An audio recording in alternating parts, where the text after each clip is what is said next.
What is happening out there, rotoscouts baseball fans? Welcome to the Tuesday show, gang. A little bit of a late start, 3:30 for a 12-gamer. Puts us under the gun a little bit today to get done before lock, but I'm confident we'll be able to get there. Looks like a great slate to deal with today. Also a nice, just sunny day here in the Jersey City area. Still too hot. Supposedly the temp's going to drop on Thursday, get down more toward human levels. But it's really nice out. Good baseball weather around a lot of the country.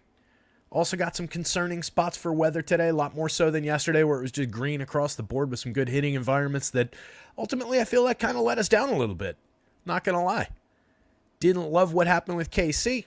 Didn't love that Oakland didn't manage to get to Griff Canning. Wasn't the best day in the world for that stuff. But a lot to choose from today. Couple spots look really, really interesting. Good group already here in the chat, starting things off. Cujo's here. Good afternoon, Bud. Lone Wolf's here. Andy Melman. Tizzlemain. What's going on, you guys? So we're just going to kind of dive right in because we do have to keep the pace. We do have a lot to cover today. 12 games up. We sort the pitching board here. It's a little bit messy getting things together. Dimitri, what's going on, bud? Getting things together was a bit messy today. Started the day out and Lab's lineups page was down. So I didn't have lineups. Went over to a different lineup site. Typed them all in manually into the projected lineups tab here.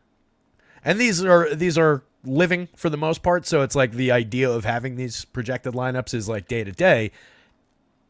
This is the most likely version that's going to target whichever handed pitcher. But I always like to update it in the morning from what Labs has up and make sure that we kind of jibe with that and catch any changes that have been made. Went through all of RW's projected lineups, and those are okay.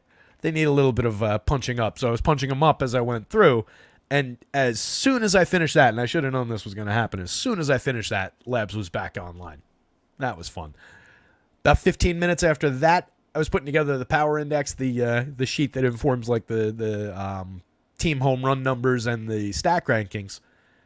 Had everything done, had everything reshuffled to get the stack rankings where I wanted them, and all of a sudden my computer went blue screen of death and I had to redo the whole thing. Did it twice. So that was fun.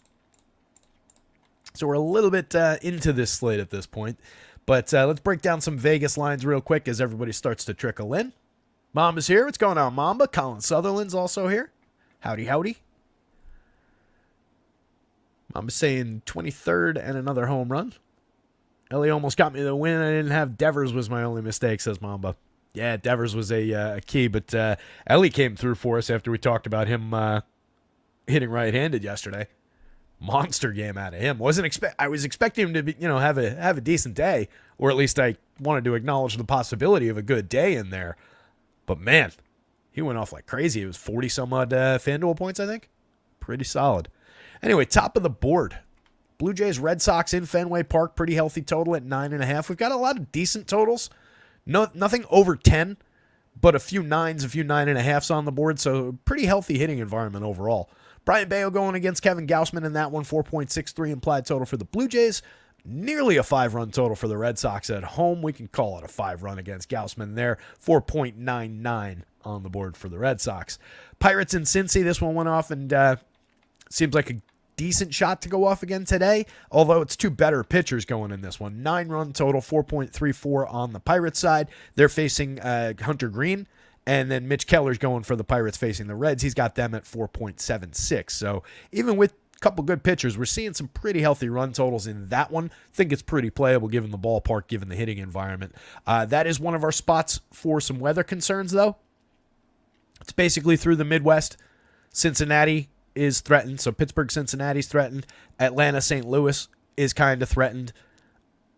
The White Sox, the Dodgers, and the White Sox game has a bunch of rain in the area, kind of lingering, and just depends, does it break this way, does it break that way, as to whether it's going to be like a wipeout of this game or they're going to be able to play clean. It seems like it's going to be one or the other, and that also seems like the case in Cincinnati. Seems like it's going to be either these storms are going to land right on the ballpark and they're going to probably go PPD, or it's going to be okay. It doesn't seem like a lot of wiggle room in between some of these possibilities.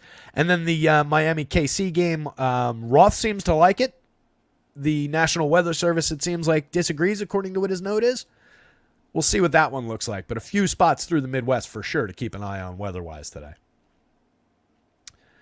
Third game up, the Yanks-Mets game. Subway Series kicking off here. We've got David Peterson going for the Mets, making his 5th start of the year, and then a limited version of Garrett Cole going for the Yankees. I expect he went 4, faced 16 hitters in his season debut in his last outing.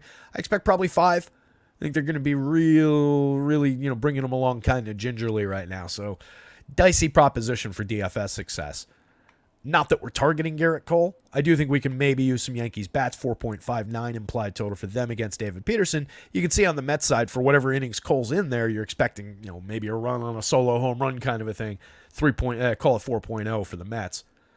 The Braves and the Cards in another one threatened by weather. 4.56 implied total for the Braves. 4.04 on the Cardinal side is Ronaldo Lopez going for the Braves and Kyle Gibson going for the hometown Cardinals. 2 semi-effective pitchers. Obviously, like the Ronaldo side, quite a bit better and much better matchup there.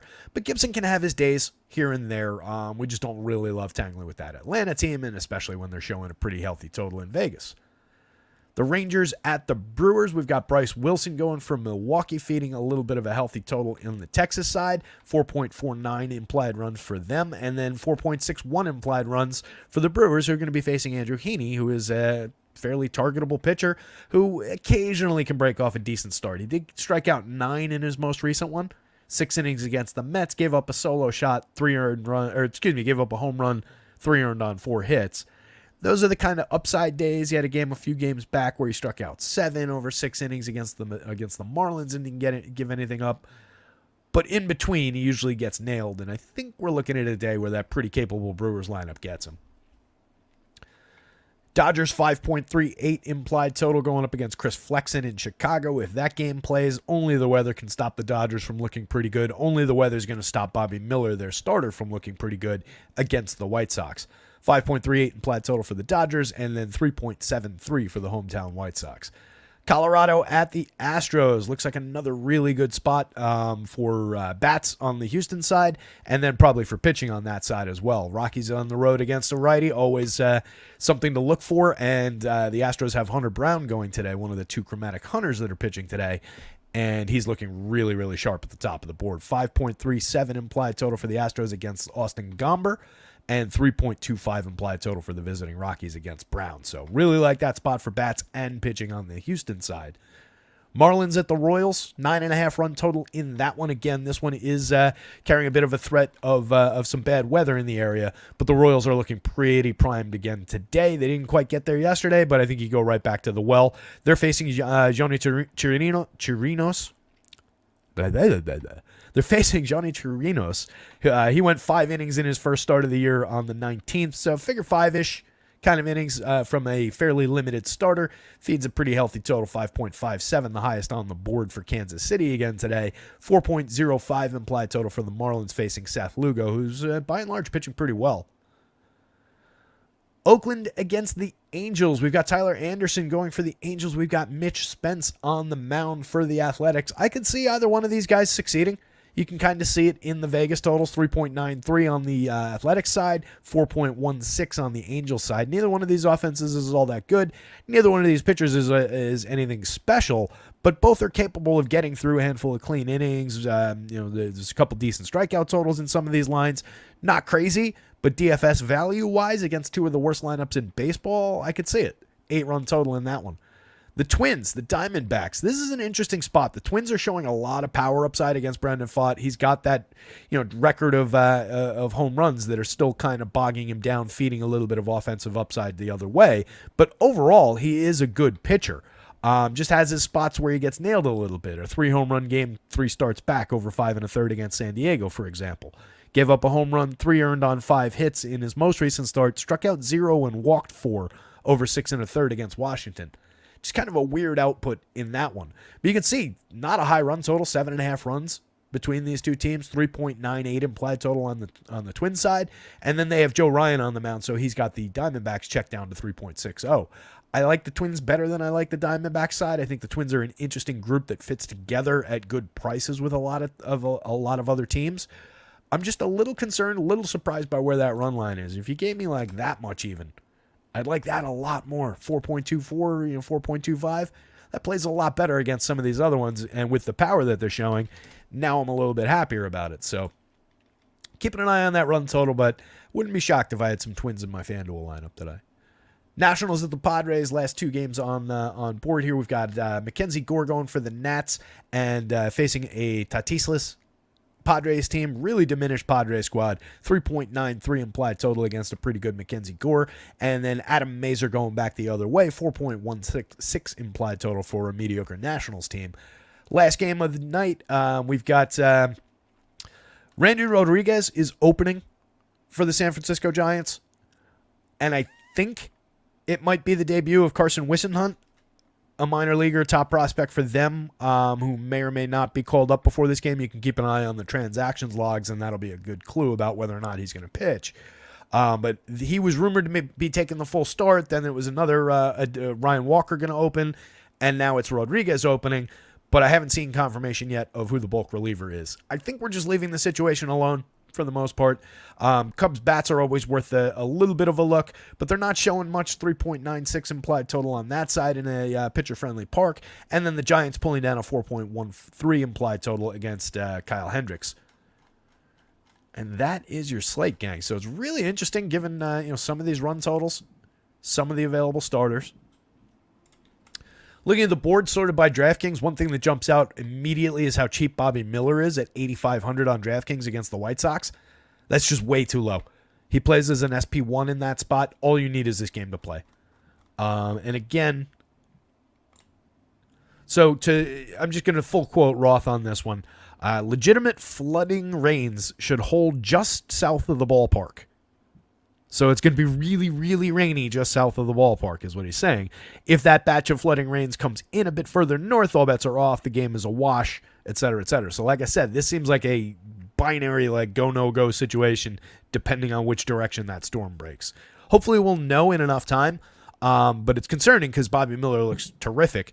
You certainly don't want with a young pitcher and a pretty prized young pitcher, you don't want the start and stop with a long delay. That would be problematic. So definitely some concerns around the weather in Chicago, but Miller on his own just looks terrific. 9,400 on FanDuel looks great. No issues with anything with the price. He's cheap on both sides for that matchup. Ronaldo at the top of the board, 10-2 on FanDuel, 9,400. Very good matchup against the Cardinals. They do get Nolan Arenado back. I forgot to note whether or not Goldie was in the lineup. Goldie and Arenado both back in the lineup. They also got Wilson Contreras back yesterday. So a slightly better version of the Cardinals lineup maybe than we've seen over the last couple of days. But Ronaldo's got more than enough talent to beat that team.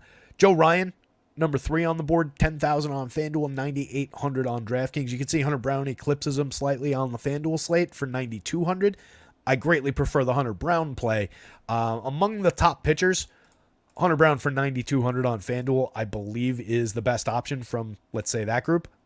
For one, he's the cheapest. For number 2, he's got arguably the best matchup among those pitchers. He's also been pitching just really well overall lately. 8,000 on DraftKings makes him look pretty outstanding. No qualms whatsoever with putting those two guys together on DK for 16.5. That's not a bad pairing if that Dodgers-Chicago game plays. Hunter Green, I like the talent. I don't really like the price in that ballpark. I don't love the reliability of the pitcher. He's good. He's got upside. He's got a very good ceiling against that Pirates team. But I don't fully trust the downside with Hunter Green. Not in that ballpark. And the Pirates are at least capable. 10-3 feels a little heavy on FanDuel. 8,600, I think he's right in the mix with these guys on DraftKings. You can absolutely get there. If you're playing 150 lineups, you should definitely carve out some Hunter Green. Mackenzie Gore liked the spot a lot against the diminished Padres lineup. 9,500 on FanDuel, totally playable. 8,800, another really good price in that mix on DraftKings. Lugo is pitching well. I'm not going to quibble with the quality. 10-4, the highest price on FanDuel. It's a spectacular matchup against the Marlins. But that's a really, really beefy price to pay for Seth Lugo on a slate that includes a bunch of other really good pitchers. So I have trouble getting to it. Maybe everybody else will as well. Maybe it goes under-owned a little bit, and you benefit from that. And he could absolutely go out there.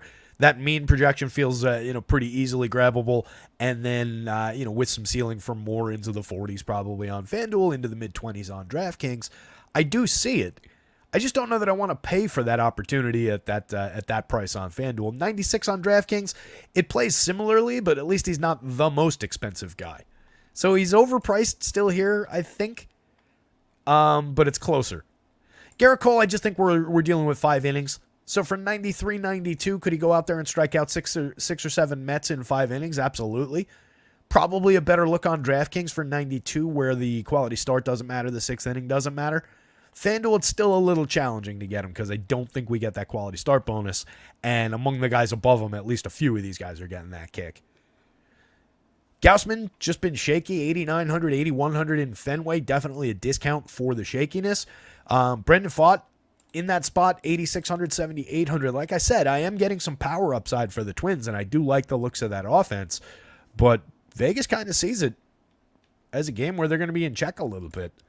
So, maybe a little bit concerning about Pfaadt, but it's not like he's projected through the roof up here. I think this is pretty reasonable for the money. So probably a both sides situation across a big pool of lineups. I think you get some Brandon Pfaadt. I think you get some Twins on the other side. For one lineup, I probably prefer the Twins. There's the 2 pitchers from that game right next to one another. Tyler Anderson, 91-82. Feels a little pricey on FanDuel. Good matchup.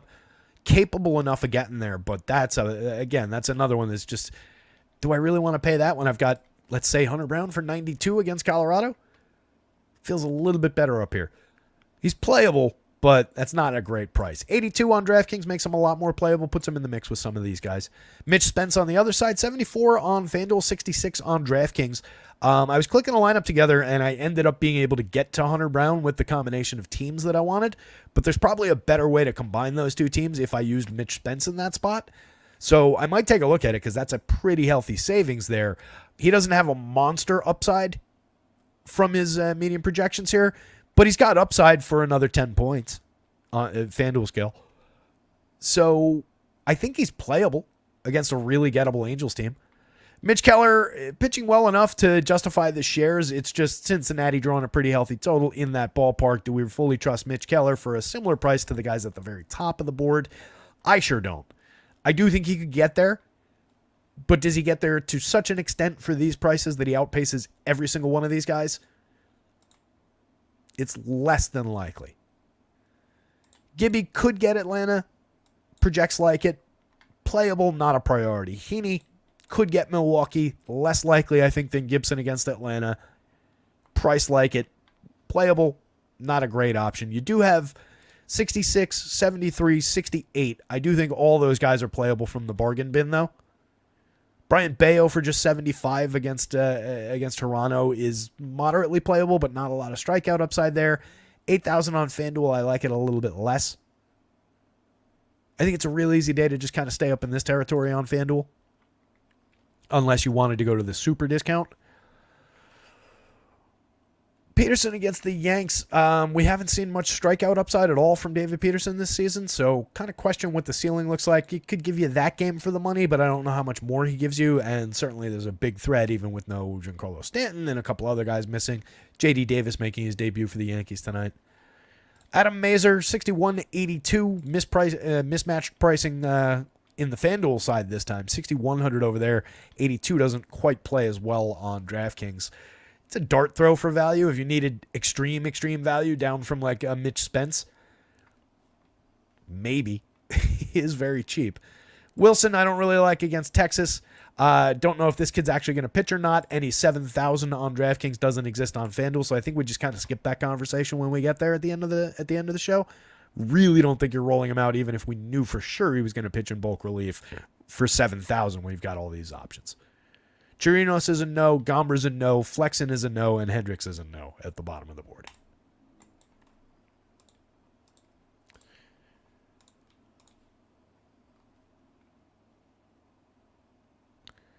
The OMG father saying Brown worth fading in his ownership. Stephen Leibowitz is saying that Hunter Brown's getting huge ownership. Yeah, it makes total sense that he's that he deserves that kind of ownership.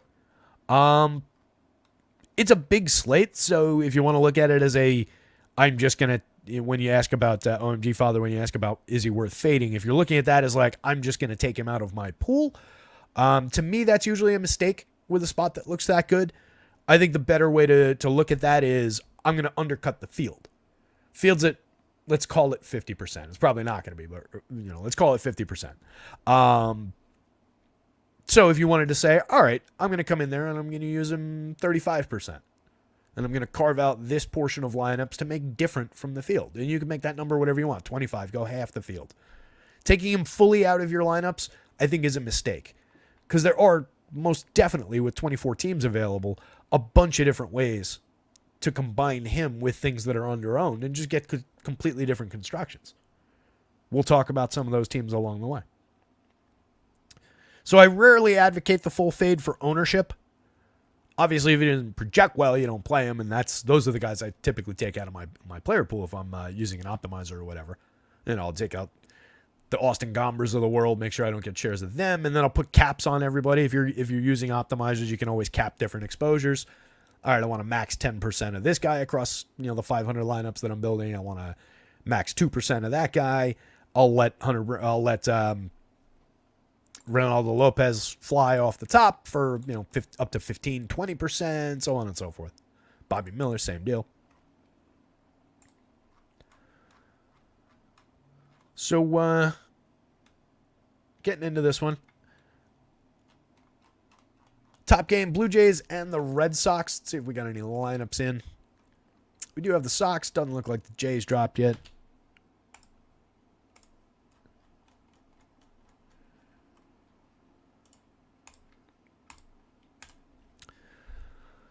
So we could start with Kevin Gausman, 80 2/3 this year, 23.1% strikeout, 5.6% walk, 4.24 ERA, but a 3.50 xFIP is a little bit more encouraging.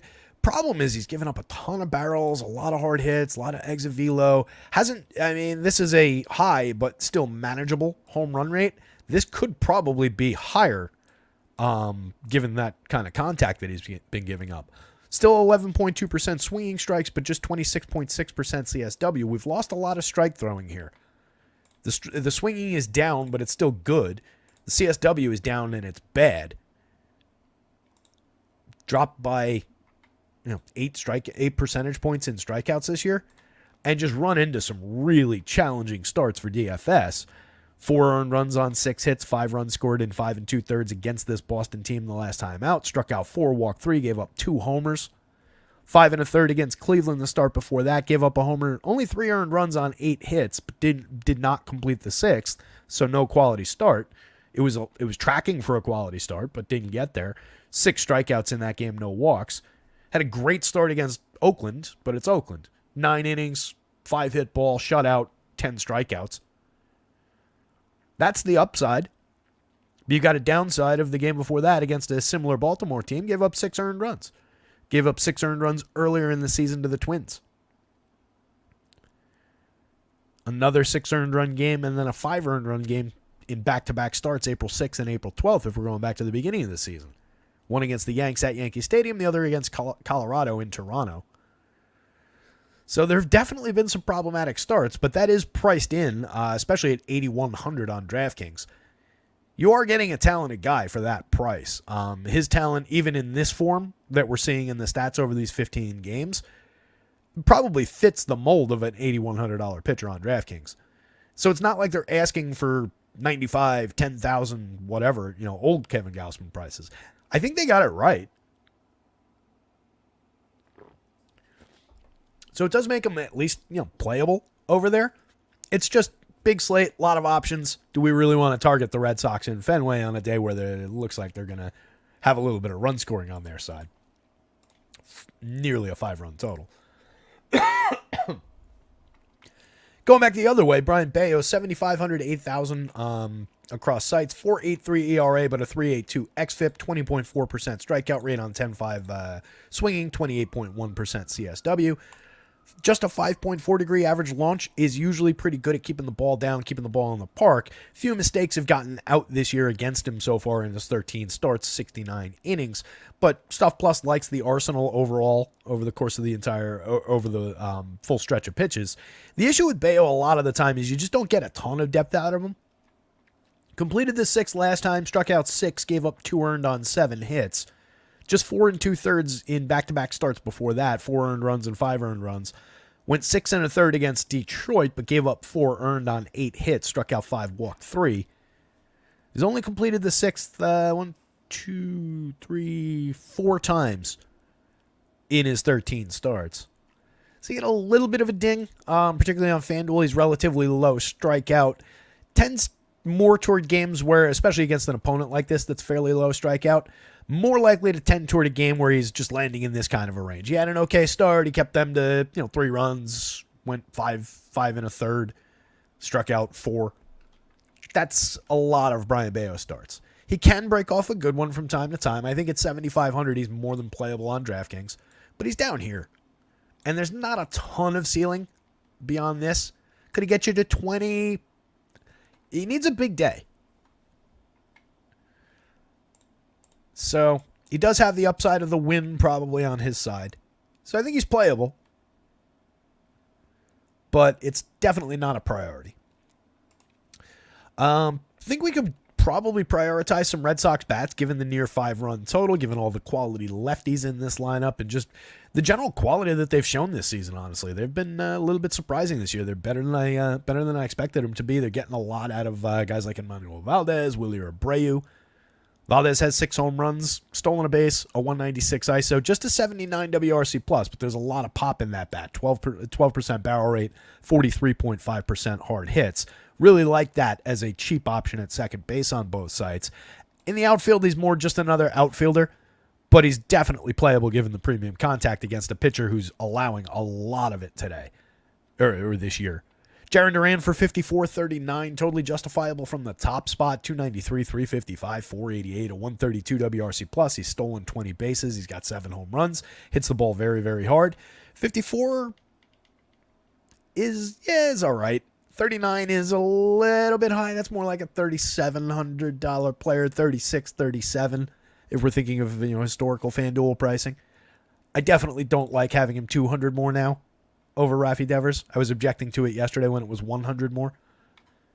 Devers hit his 15th home run. He's tied with Tyler O'Neill for the team lead. They've both been terrific options this year. But before we get to them, Willie Abreu in the 3 spot, 4,200, 3,100, playable outfielder. He's got 6 home runs, 7 stolen bases, a 208 ISO, created runs 21% better than average. Just got back from the IL, but slotting right into the 3 spot. Excellent premium contact this year. Had some pretty good premium contact numbers last year. Very good option with 4 lefties up top. You could go straight line through these 4 lefties on FanDuel. I would absolutely put Emmanuel Valdez at second base if I was doing that, so I'm not clogging up all 3 outfield spots, unless I've got like I'm pairing them with the Astros, so I'm going to put Jose Altuve at second base, but then you're putting Jordan probably a util spot. It clogs things up to load up 3 outfielders from one team a lot of the time. DraftKings, you don't have to make the decision. They made it for you. Rafi Devers for 57.37 is a monster. 282, 366, 544, 262 ISO, a 145 WRC+. O'Neill with very similar numbers, a little bit lower on the batting average, getting on base at a similar level. 276 ISO, 142 WRC+. Those guys both mash whatever they make contact with. O'Neill 52.33, honestly still a little bit cheap for the season that he's having. Masataka Yoshida, 3,300 is way too cheap. 2,600 on DraftKings against a lefty, against a righty, a lefty bat who is a hard contact focused player who slashed 289, 338, 445 last year. Created runs 9% better than average. Hit 15 home runs. Yoshida is very good. He is way too cheap here.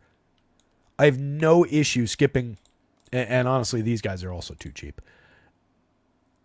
If you wanted to cheapen it by skipping Duran and going like that, that's not entirely crazy.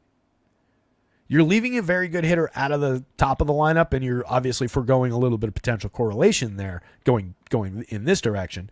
But you pick up correlation going down to Yoshida with the other guys, and you're not really diminishing the talent of that outfield spot for a $2,100 discount from Jarren Duran. Jarren Duran's probably the better player between the two, but Yoshida is not bad. He is not $3,300 bad. Dom Smith is $3,000 bad. Probably worse. Reese McGuire, not my preferred catcher in this lineup. Mediocre at best. Sedan Rafaela, 35-28, playable on both sides with multi-position. He's up to 8 home runs and 10 steals. 79 WRC+, plus, still disappointing.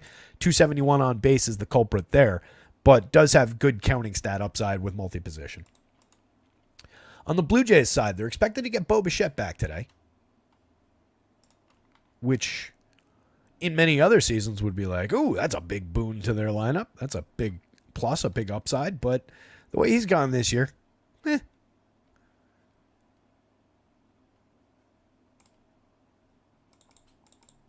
Oh, that's not... the Yankees, I just saw the Yankees lineup dropped and it had Jones at DH, and I was like, they didn't call up Spencer Jones, did they? And then I remembered that they've got Jahmai Jones. Using him at DH is a weird decision. Maybe we could give one of these, like a DJ LeMahieu the day off. Strange. Weird little Yankees lineup. Anyway. So the Blue Jays, IKF in the leadoff spot, you guys know I don't really like, but he is slashing 282, 324, 403, capable enough of getting on base and setting the table for these guys. There's going to be enough contact available, too, for a hitter like that who is a low strikeout, low walk, put the ball in play type. So he's not completely inept. He does fill 4 positions for 27 on FanDuel, both middle infield spots for 33 on DraftKings. Greatly prefer him at second base than shortstop, but not my favorite spot to start a Blue Jays stack. Spencer Horwitz for 39.28 makes a lot more sense. 54 plate appearances, got 2 home runs, a 182 ISO, 195 WRC plus in the small sample, and he's an on-base machine. So, I mean, he's a really good option and probably should be leading off for this team. Just, lock him in there. We know what IKF is. Let's see what Spencer Horwitz could give us in the longer term. It's pretty solid little barrel rate so far in the small sample as well.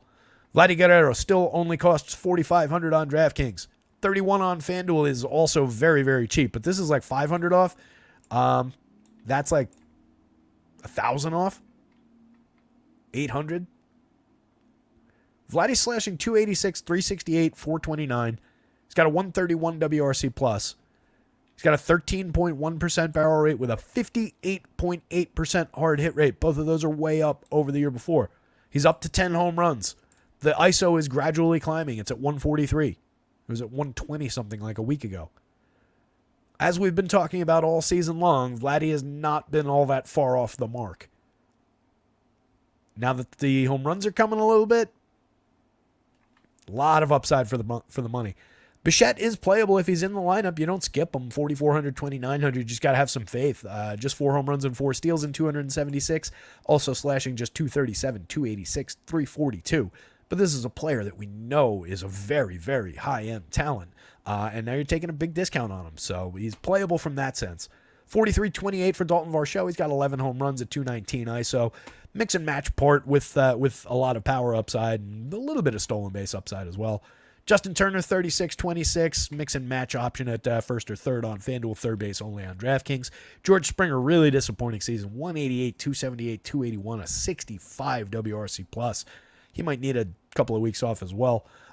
Still very cheap, but not a lot to believe in. Not a lot to really try and sell George Springer on at this point this season outside of previous year's track record, which is pretty robust and worth considering. Danny Jansen, if he's in the lineup, I like him a lot better than Alejandro Kirk, given the power upside. 178 ISO, 5 home runs on the season, a 6.56 in the home run model. Not a bad option. Rather get him up here somewhere where that home run mark would go up a little bit. Kevin Kiermaier is really here for defense. So either pitcher is fine for the money. It's totally playable, but we probably lean more toward bats, given a pretty hefty total, given both teams over 4.5 runs. The Red Sox coming in right about 5. Red Sox bats, Blue Jays bats.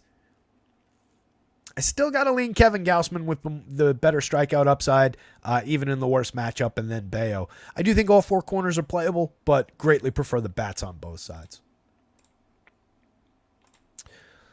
Pirates and the Reds. So we've got a relatively effective version of Mitch Keller. He's got a 3.11 ERA, but a 3.92 xFIP. This is high, but it's sub 4. It's fine. For Mitch, that's perfectly acceptable. Does fly in the face of this a little bit, but it's not like this is a low 3s and this is a high 5s. 92 and 2/3, giving you pretty decent depth over his 15 starts. 21.8% strikeouts. It's a little lower than what the upside of Mitch can be. The 1-in-4 pitcher that we saw last year. But overall, he's been effective. 6.2% walks is down a half a point. Swinging strikes is an exact match. Wow, that's impressive. Swinging strikes and CSW, exact match for what he was doing last year. Where the hell did the 4 percentage points of strikeouts go then, Mitch? Maybe a little bit of happenstance in losing those strikeouts, but we've got a growing sample here. Barrels are down a little bit. That's encouraging. Hard hits are up slightly, but it doesn't really matter. Exit velo's up a little bit, but home runs are down overall. Dead on league average for Stuff Plus. He's a effective average kind of a pitcher. It's just FanDuel wants 98 for him today. DraftKings wants 9,000 for him in a game with a 9-run total in this Cincinnati bandbox on a hot day. Doesn't feel right. Really don't love it. Projects here. Again, playable, but you're really paying a pretty high price with a lot of other options on the board. And it's similar for Hunter Green. On the other side, he projects out better given the lower end opponent. I like him at 8,600 on DraftKings. I do not really like him at 10-3 on FanDuel. I think he can absolutely get up there and pay that off. 24.9% strikeout rate for the confirmed opposing Pirates lineup with only one guy sub 20%. Definitely a good strikeout target for a pitcher who has strikeout ability. 26.6% strikeout rate this year. He's got a 3.35 ERA, but a 4.21 xFIP. He's got phenomenal ratings by Stuff Plus. The arsenal isn't in question. Like I said, the talent isn't in question. What I question a little bit is the shaky walk numbers. The fact that the CSW is just 25.6%, given a 12.5% swinging strike rate, that should be way higher. Doesn't throw enough called strikes. Could push that up even. Lose some of these, gain some of those. Throw a few more called. Has been good at avoiding barrels and keeping hard hits and exit velo to minimums so far this year. And part of that comes from the fantastic stuff. But he is a fly ball trajectory pitcher.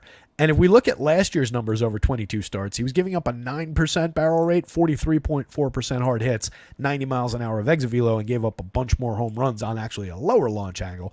Depending on what those averages actually, what those numbers look like, a higher launch angle could mean fewer home runs in some cases. But this is getting into like premium launch angle kind of territory. So this is probably a little bit lucky to be this low, or this is real, right? There's a big dip in barrels, hard hits, and exit velo year over year that's not necessarily fully explained. He's taking a dip in strikeouts as well, by the way. So I do think he's a little bit threatened. You can see some of the power that comes through from the top end of the Pirates. A couple other guys in here do have, of course, the ability to hit some home runs. The Pirates aren't the most patient bunch in the world, but they've got a couple really strong table setters at the top in Andrew McCutchen and Brian Reynolds, who both get on base at pretty good clips, and both will sit there trying to exploit the walk against this pitcher. Both of those guys can absolutely obliterate the ball when they make contact as well. McCutch has 10 home runs, Reynolds has 12. They lead into O'Neill Cruz, who's definitely a strikeout target for a pitcher like Hunter Green, but if Cruz gets into one, 17.9% barrels, 52.6% hard hits, he can homer against basically anybody. 11 on the season, a 190 ISO. Man, if we could cut those strikeouts just a little bit, get a little bit more consistent bat on ball, this kid's a superstar. 4,500 on DraftKings, 3,100 on FanDuel. The Pirates are very, very cheap.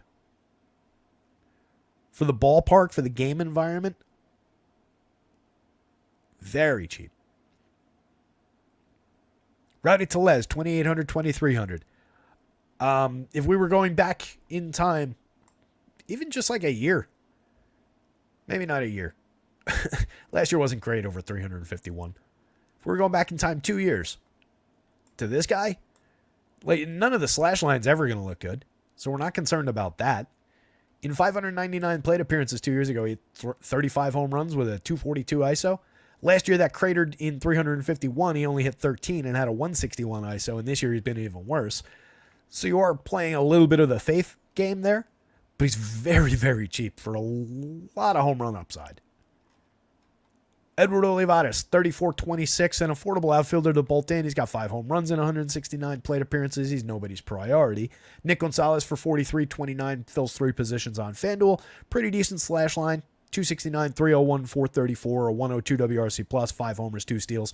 Decent for like a cheap, middle infield option. Not decent on the whole. Jared Triolo gets on base, but not this year. 288 on base over 240 plate appearances.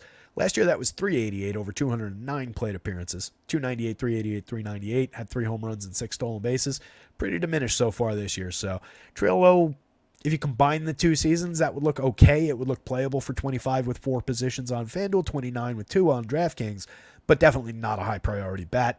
Just a mix and match piece late in the lineup. Just Money Grandal still playing with just those 2 home runs from that one time that I didn't mention him.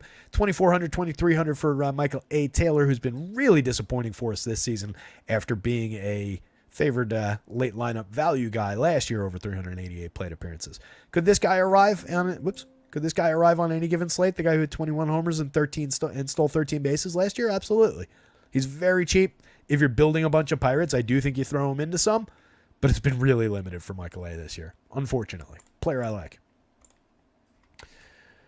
On the Red side, they're going to be the more popular of these 2 teams. Again, pretty decent total at 4.76 implied runs. Some of the better bats. They did end up moving Jonathan India into the leadoff spot. Reds another franchise that obviously watches this show. 363 on base out of India over 289 plate appearances this year. It's what he does well. Get on base, correlate, provide some run upside for your team. 3,500, 3,000 for him. He's got a 109 WRC plus. He just doesn't do a ton else. He does have 5 homers and 6 stolen bases. He's not incapable of individual contribution, but he's a lot better if you look at him as a table setter. Ellie for 6,000, 4,200 absolutely can be in my lineup any day. 14 home runs, 37 stolen bases, a 215 ISO, a 123 WRC plus. Coming off a ridiculous game yesterday and gets to hit left-handed against a medium talent righty at best. Jeimer Candelario, first and third base eligible, both sides 43-34. Excellent pricing for a guy with 14 home runs and a 239 ISO in this ballpark. That looks really appealing on both. Way too cheap on DraftKings. I don't know if they haven't caught up to the last, let's say 6 weeks of production from Jeimer Candelario, but dude has been back in a big way, and they have really not budged on that price. So that's a major discount target there. This is correct. 34, 35, 36, somewhere in that territory. Spencer Steer, 4,700 first and outfield on DraftKings, adds that second base eligibility, which is kind of key on FanDuel, 3,300. He's got 9 home runs, 12 stolen bases, a 105 WRC plus over 315. The slash line is adequate. The average isn't great, but a 330 on base is pretty good. 167 ISO is all right. 40.9% hard hits. Could certainly improve that ISO with that hard hit rate. Jake Fraley, another guy who doesn't really hit the ball all that hard, but can get on base, 330 on base over 197. He's got 11 steals. Just a 90 WRC plus. Hasn't been the most productive run creator, but does have some ability down there. He's a fairly low strikeout guy, lefty bat against Mitch Keller. Not a bad option if you're stacking up Reds and you just need another cheap outfielder, but he is just another outfielder. Tyler Stevenson for just 3,600 is very appealing on DraftKings, given the premium contact over the last couple of seasons. 6 home runs in 222 this year, a 152 ISO. That's about what you're going to get. It's not off the mark. Hit 13 home runs in 517 last year. There is definitely some power upside from Tyler Stevenson, or doubles upside I'll take. Some run creation upside. But again, slightly below average for run creation, just a 152 ISO. Santiago Espinal, 26-24, mix and match part in the infield. 4 home runs and 6 steals over 171. Doesn't give you all that much with any kind of frequency. Will Benson I like a lot. Love the premium contact that he's put up over the last 2 seasons. He's wildly inconsistent. Sub Mendoza over 245 plate appearances, a sub 300 on base, just an 84 WRC plus, but he's got that appealing 187 ISO that could easily be over 200 on after a couple good days. 8 home runs and 9 stolen bases despite the ineptitude across 245. He's good for counting stats, which means he's good for fantasy when he only costs 2,300, 3,300 across sites. Stuart Fairchild, 31-26, mix and match part, 4 home runs, 7 stolen bases. I can't say that this guy's good and then not say that guy's playable.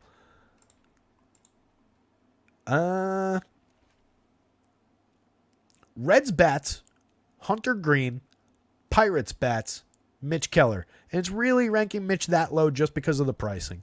and the opponent and the ballpark. So I guess it's not just for the pricing.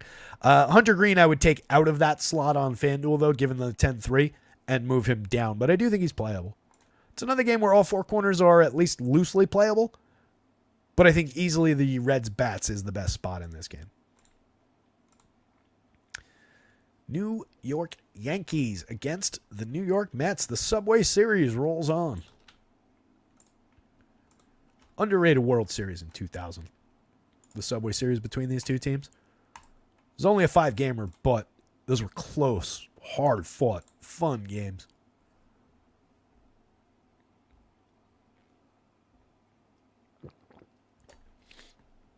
I was listening to the Ringers Rewatchables podcast, and they did the Bad News Bears. And Simmons pointed out something I hadn't really thought about, but he was saying, for once, had a really good point, saying that the Bad News Bears, that movie that came out in the 70s, possibly ground zero for Yankees hatred, where the point at which the Yankees, kind of pivoted from being like the All-American Heroes team with, Mickey Mantle and Joe D and those guys from the 50s and 60s, and before that with, Ruth and Gehrig and the Murderers Row Yankees and everything, to more like the Steinbrenner Yankees, the big spenders, the Reggie Jackson Yankees in the 70s, and then, through the 80s, big spenders without success, and then on to be the dynasty through the 90s and so on and so forth. But I thought that was an interesting point, because the bad guy team in the Bad News Bears, if you've never seen the original Bad News Bears, shut this feed off right now and go watch it. Just don't play tonight. Shut the feed off. Go watch the original Bad News Bears, the one with Walter Matthau in it, not the Billy Bob Thornton one. But anyway, the Yankees were the bad guys in that. They were not the real Yankees, the Yankees Little League team. But I thought that was an interesting point by Mr. Simmons on a podcast where I tend to shake my head at a lot of their points. Garrett Cole, again, just went 4 in the season debut the other day. Nice to see him back. Fuck is this game? There it is. Struck out 5. That was against the Orioles. Gave walk 1, gave up 2 earned runs, 3 hits, so faced 16 hitters. I just don't think we're getting more than 5. At 9,200, if you wanted to roll the dice a few times across 150 lineups on DraftKings, go for it. He's probably got a little bit of win upside, but we're not getting a lot of ceiling. Even if he goes out and has a good strikeout day, which is certainly possible against this Mets squad, I just don't see anything beyond 5 innings. I think they're going to be pretty precious with him. So a little bit of concern there about the depth, but obviously he's Garrett Cole. Pretty tremendous option on any given slate, and definitely an option to keep the Mets in check. If you forgot, Cole last year, 2.63 ERA, a 3.60 xFIP, 27% strikeouts, and this was in a bit of a diminished year in which he won the Cy Young. So he's very good. David Peterson on the other side, 6,300, 7,500, projects out in a moderately okay level, particularly here for that low price. And he is a talented guy. We hadn't really seen the strikeout upside. He did end up with 6 in his most recent start. That was at Texas, went 6 innings, struck out 6, walked 3, 2 earned on 4 hits, gave up a homer. That's not a bad start. If he could do that for 6,300 today, you're kind of in business. It's a Yankees lineup that at the bottom now includes J.D. Davis, who I like, DJ LeMahieu, Jahmai Jones, Jose Trevino, who's having an okay season. No Giancarlo Stanton. You've obviously still got the monsters of Soto and Judge up top, but now you've got Glaber hitting cleanup, Verdugo lefty. It's a diminished Yankees lineup. I could see a path for some success for David Peterson. I wouldn't play him on FanDuel. Even at 75, I think that's a little bit thin. And you've got other, reasonably similar options price-wise on FanDuel if you wanted them, like Mitch Spence against the Angels. I would so much rather target the Angels. Mitch Spence and David Peterson, not a lot of talent daylight between those two. I would so much rather target the Angels for 100 less with Mitch Spence than use David Peterson against the Yankees. But again, a little justification for saying that Peterson's not bad. Last year, over 111 innings in 21 starts, had a 26% strikeout rate. Did have a 5.03 ERA, but that xFIP is a whole hell of a lot better at 3.6. Walked too many, gave up couple too many home runs, a little bit of hard hit, a little bit of exit velo there, and put too many guys on base was his big handicap, but a solid swinging strike rate. And I think this swinging strike rate can play well against some of these Yankees hitters. Same thing the year before, had a 27.8% strikeout rate over 19 starts, 105 and 2/3. It's just how much of this guy has been diminished by injury over the past couple of seasons, down to the point where he's just actually more realistically like this guy. Over these 4 starts that we've seen, we're at just 12.2% strikeouts. That includes that 6 strikeout game. The other 3 performances were 1, 2, and 3 strikeouts. Or actually in reverse order, they were 3, then 2, then 1 strikeout before that 6 strikeout game. The 1 strikeout came on a day against Miami where I was targeting him because he was very, very cheap and just didn't deliver that day. Not that that's anything predictive about this spot. He's only given up 2 earned runs in 3 of those 4 starts. 2 earned runs exactly. He gave up 4 to Miami. So the output hasn't been awful outside of the lack of strikeouts. It's just without that strikeout kick for DFS scoring, gets a little bit thin for creating any kind of ceiling, any kind of upside. It's just the price that's somewhat appealing on DraftKings. Can absolutely take Yankees bats against. You can see Soto and Judge both sitting above the magic number. Judge at 14.79. He's got 28 home runs already this season, a 386 ISO, creating runs 106% better than the average player. Soto, 18 home runs, 258 ISO, down to a 183 WRC+, plus, only 83% better than the average player for creating runs so far this season. He's really got to get his act together. 305, 431, 563 for him, 300, 423, 686 for Judge. Pretty ridiculous combo. Anthony Volpe, 4,600, 3,100, continues to have an ideal spot for correlated scoring. A 330 on base is all you really need. He's got individual upside as well. 6 home runs, 15 steals, a 114 WRC+. Plus. Hasn't strung together the best individual DFS season this year, but it's got his pricing down a little bit at a key shortstop position. And again, just an ideal spot for creating runs, getting to a handful of fantasy points where even if he doesn't hit the home run, even if he doesn't, double and drive in a few runs on the back of 2-3 runs scored, a couple of base hits, you're still got a decent shot to look okay with Volpe a lot of days. Glaber at 39.28 is very affordable. He's got 7 home runs, a 120 ISO isn't great, 85 WRC+, plus, definitely not all that good. Seemed like he was coming on for a little bit, then cooled. Seemed like he was coming on a little bit, then cooled. It's been a little bit up and down for Glaber this season, but obviously a very strong spot in the lineup. Put him at second base isn't bad for the money. Don't dislike it, just really needs to get his act going. He was very, very good last year. Verdugo for 42, 3,000. Not great lefty-lefty here, but 9 home runs. Just needs to put the ball in play. That's kind of what he's here to do.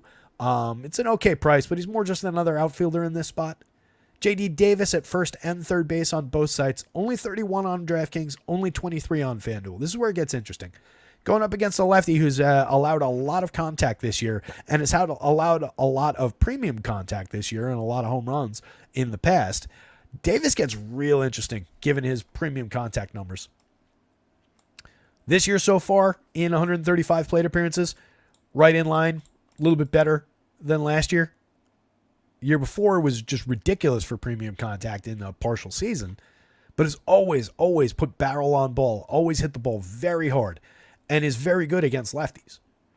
So I'm ignoring the 236, 304, 366 at the front end. I'm ignoring that he's only at a 130 ISO this season. He's got 4 home runs in 135 plate appearances. I'm kind of ignoring a lot of the traditional stat line and just kind of focusing here with J.D. Davis and obviously on these prices. I think he's a very usable one-off in this situation. I have no issues putting him at first or third base on either site. It's a very interesting bat in this Yankees lineup that I don't think a lot of people outside of Yankees stacks are going to go to all that much. Very stackable along with the Yankees as well. It's a nice acquisition. I prefer my first baseman left-handed, but I will take J.D. Davis shares for now with the Yankees. DJ LeMahieu, Jahmai Jones, and Jose Trevino, mix and match parts at best. DJ's been lost over 76 plate appearances. Jones, a mix and match part who's just a utility man for this team. He is the dead min on FanDuel. That'll help things work if you stuck him at second base instead of Glaber and saved 800. That said, I think it's worth it to have that. It's worth the 800 to have that spot in the Yankees lineup instead of this one. But if you need it, a cheap piece is there. And then Trevino does have 8 home runs, a 164 ISO, 104 WRC+. I continue to not think he's really this hitter. I think he's more this hitter.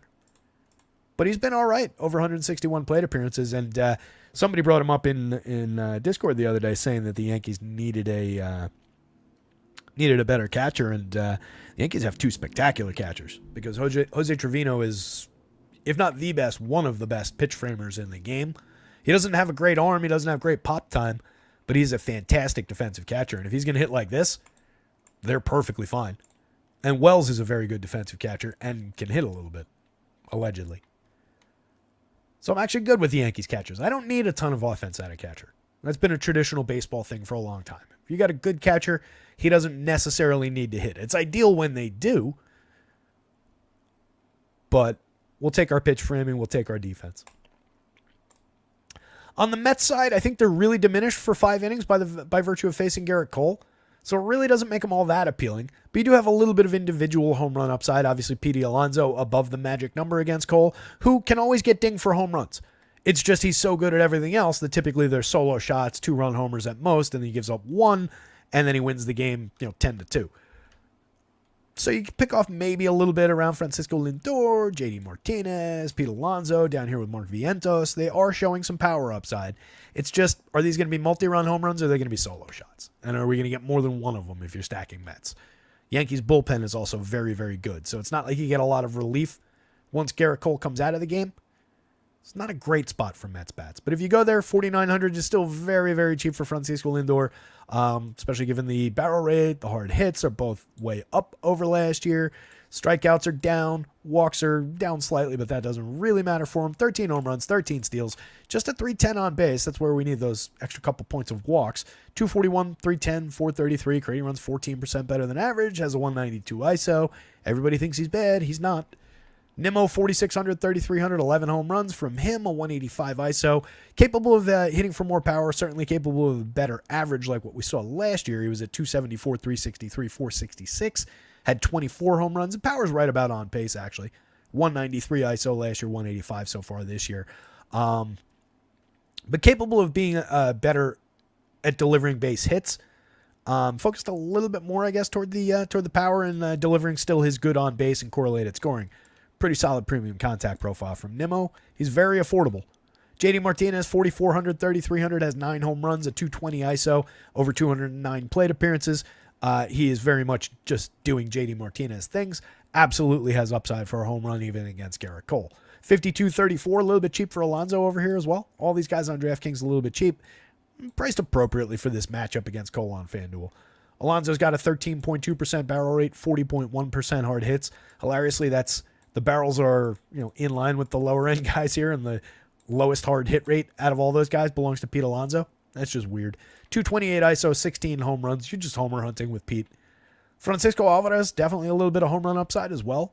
Over 99 plate appearances. He's hit 3. Hit a whole bunch last year. 25 in 423 opportunities. Very inconsistent. A lot of growth to accomplish as a hitter, but does have tremendous power from the catcher spot. Tyrone Taylor, playable part, 3,000, 4,000, 2 home runs, 6 steals. Hits for a little bit of power, and can, if he gets on, can steal a base. Not consistent at all at getting on base. Vientos has 7 home runs and 125 plate appearances, 237 ISO. He's been tremendous for this team. Still only cost 39 on DraftKings, 28 on FanDuel. Another very appealing part if you are stacking Mets. We're coming to the end of the line with Jeff McNeil, I think. Somebody was writing about it in a piece that I read the other day, and it's very, very true. Since the shift started, his BABIP has plummeted, and he's a BABIP-reliant player, and now we're getting 212, 278, 295 slash lines out of him. He's just done for. Wouldn't really play him in DFS outside of a couple shares here and there for cheap prices. Harrison Bader's more appealing at the bottom. 4 home runs, 10 steals, a serviceable slash line. An okay player, but more just another outfielder, and very bad spot at the bottom of the lineup against Garrett Cole, at least to start the game. So it was Yankees bats, David Peterson on DraftKings, and really that's very, very shaky on its own. And then really don't like the looks of the Mets bats all that much, and don't like the looks of Garrett Cole all that much, just considering the likelihood of a short outing for 92-93. More playable on DK, as I've said. Game number 4. Look at us cruising through this slate.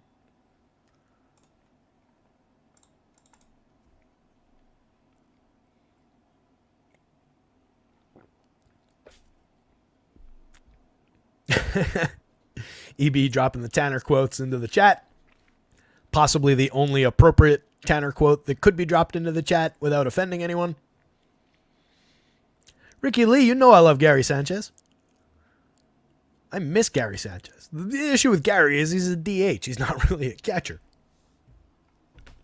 But I miss Gary's bat for sure. But that's a great example of what I'm talking about. Like, I would sacrifice Gary's bat for just a defensively sound catcher who will help my pitching staff get to a reduced ERA. I think you do that more often than not.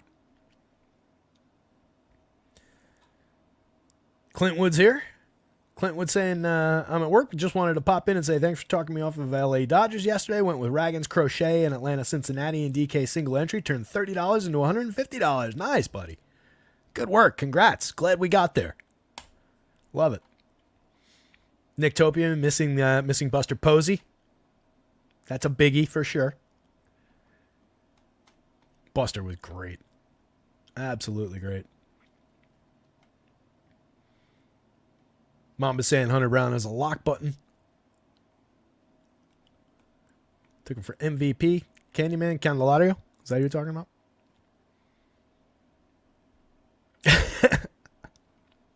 Mamba saying, God, I hate that you like Mitch.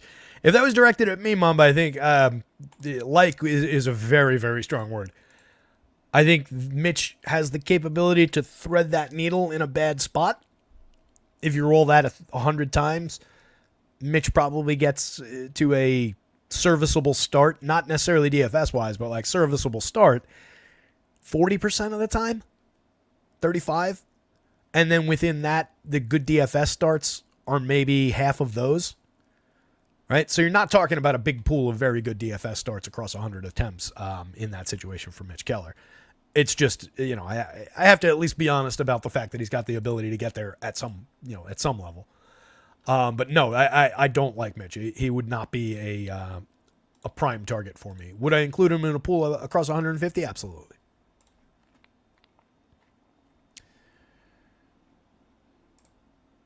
There it is. We do have it. All right, cool. Let me grab the Braves lineup here.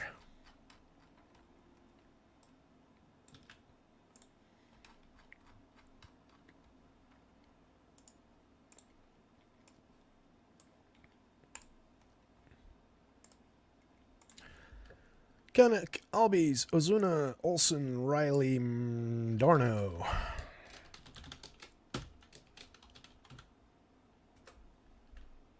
Floriano, Forrest Wall, and Zach Short with Ronaldo on the hill. All right, so I think Ronaldo looks really good. 9,400 on DraftKings, 10-2 on FanDuel. 13 starts, 74 and a third innings. He's put up a 1.57 ERA, which is impressive. The real number is the 3.54 xFIP, but that's still very good. Just a 1.08 whip with a very solid 12.2% swinging strike rate, leading to a 25.9% strikeout rate. He's given up a little bit of hard hit, a little bit of barrel, a little bit of exit velo. Non-tragic numbers here.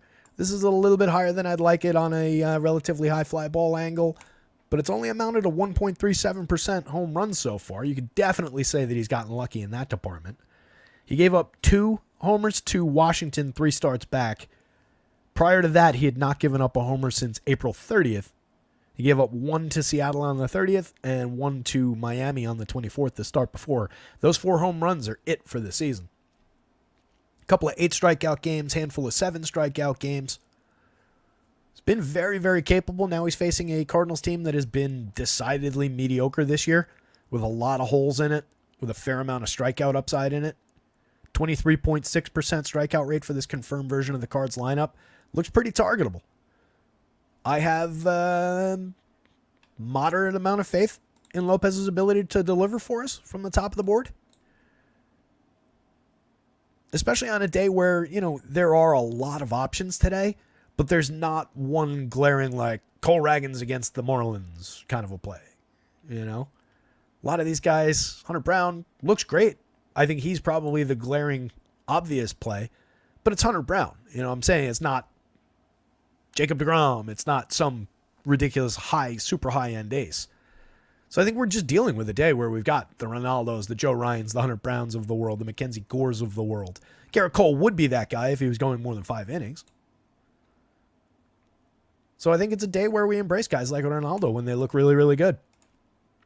Kyle Gibson, more of a dart throw on his side. 3.44 ERA, he's been effective enough. 3.96 xFIP is the truth, but a solid 11.1% swinging, 29.2% CSW. Could probably pick up a few additional strikeouts beyond the 21.3% that he's at this season. He's walked 9%. That's a little bit high. The whip is a little higher than you'd like from an effective pitcher, a good pitcher. But that's where the borderline comes in, right? That putting a few too many guys on base is typically Kyle Gibson's downfall in a lot of these spots. Stuff Plus doesn't really love the arsenal. It's okay, but it's below average. 9.3% barrels is high. 41.4% hard hits is high.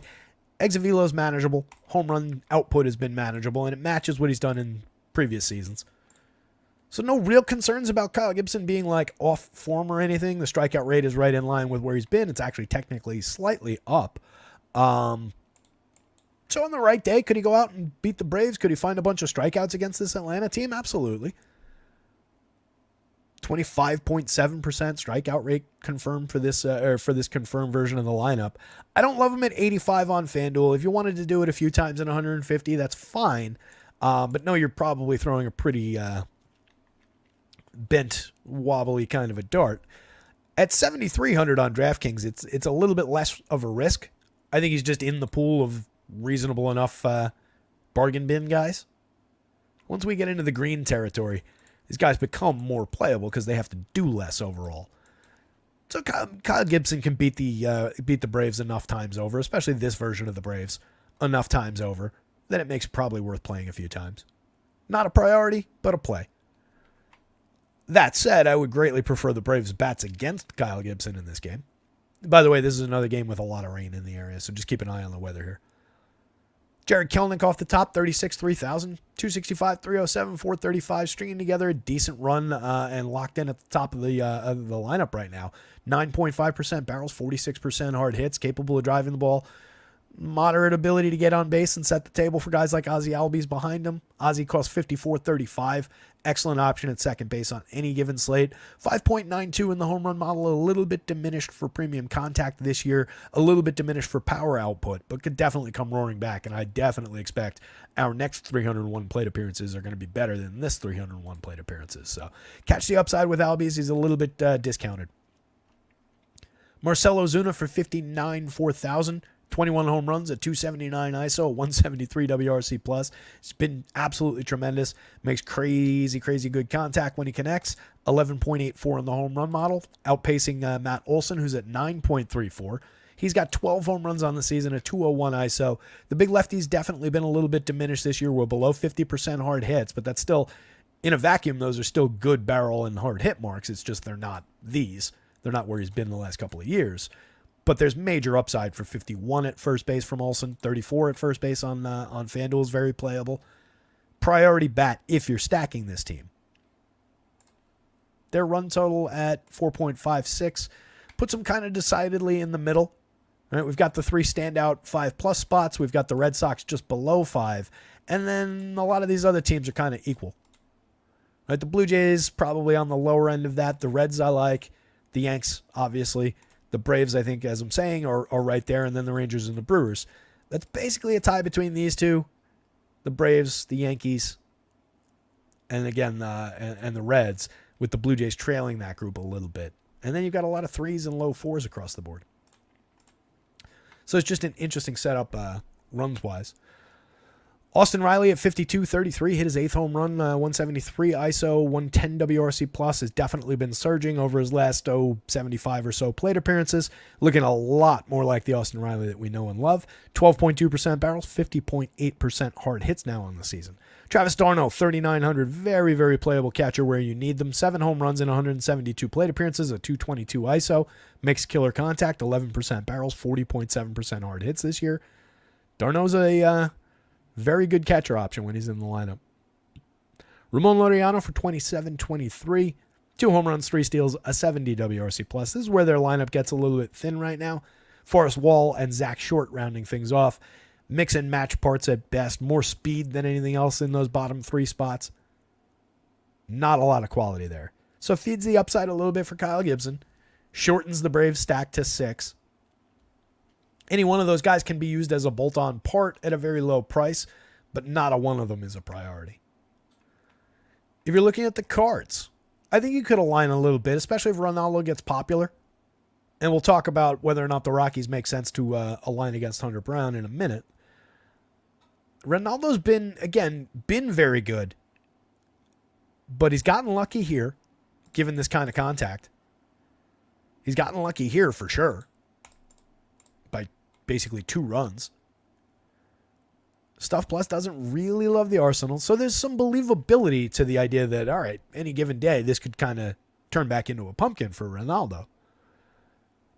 The cards just have been so bad and so unreliable for us, so difficult to succeed with, that it makes it a limited spot to challenge Ronaldo with. I think you hedge a little bit if you build a big wall of Ronaldo shares. It's not a mandatory hedge, though. The cards are slightly playable in an individual sense, ignoring any shares of Ronaldo, but they're not overly appealing. They're not a priority. Mason Wynn from the top for just 4,2,700, having a pretty good season for those prices. 341 on base, 8 stolen bases, a 119 WRC plus, a light hitting correlated scoring play with a little bit of steals upside. So you need him to connect with, say, Alec Burleson, Wilson Contreras, the guys behind him in the immediate sense. Burleson has 12 home runs, a 186 ISO over 256 plate appearances, pretty good contact, low strikeout, low walk, a lot of well-struck balls in play, equals DFS success.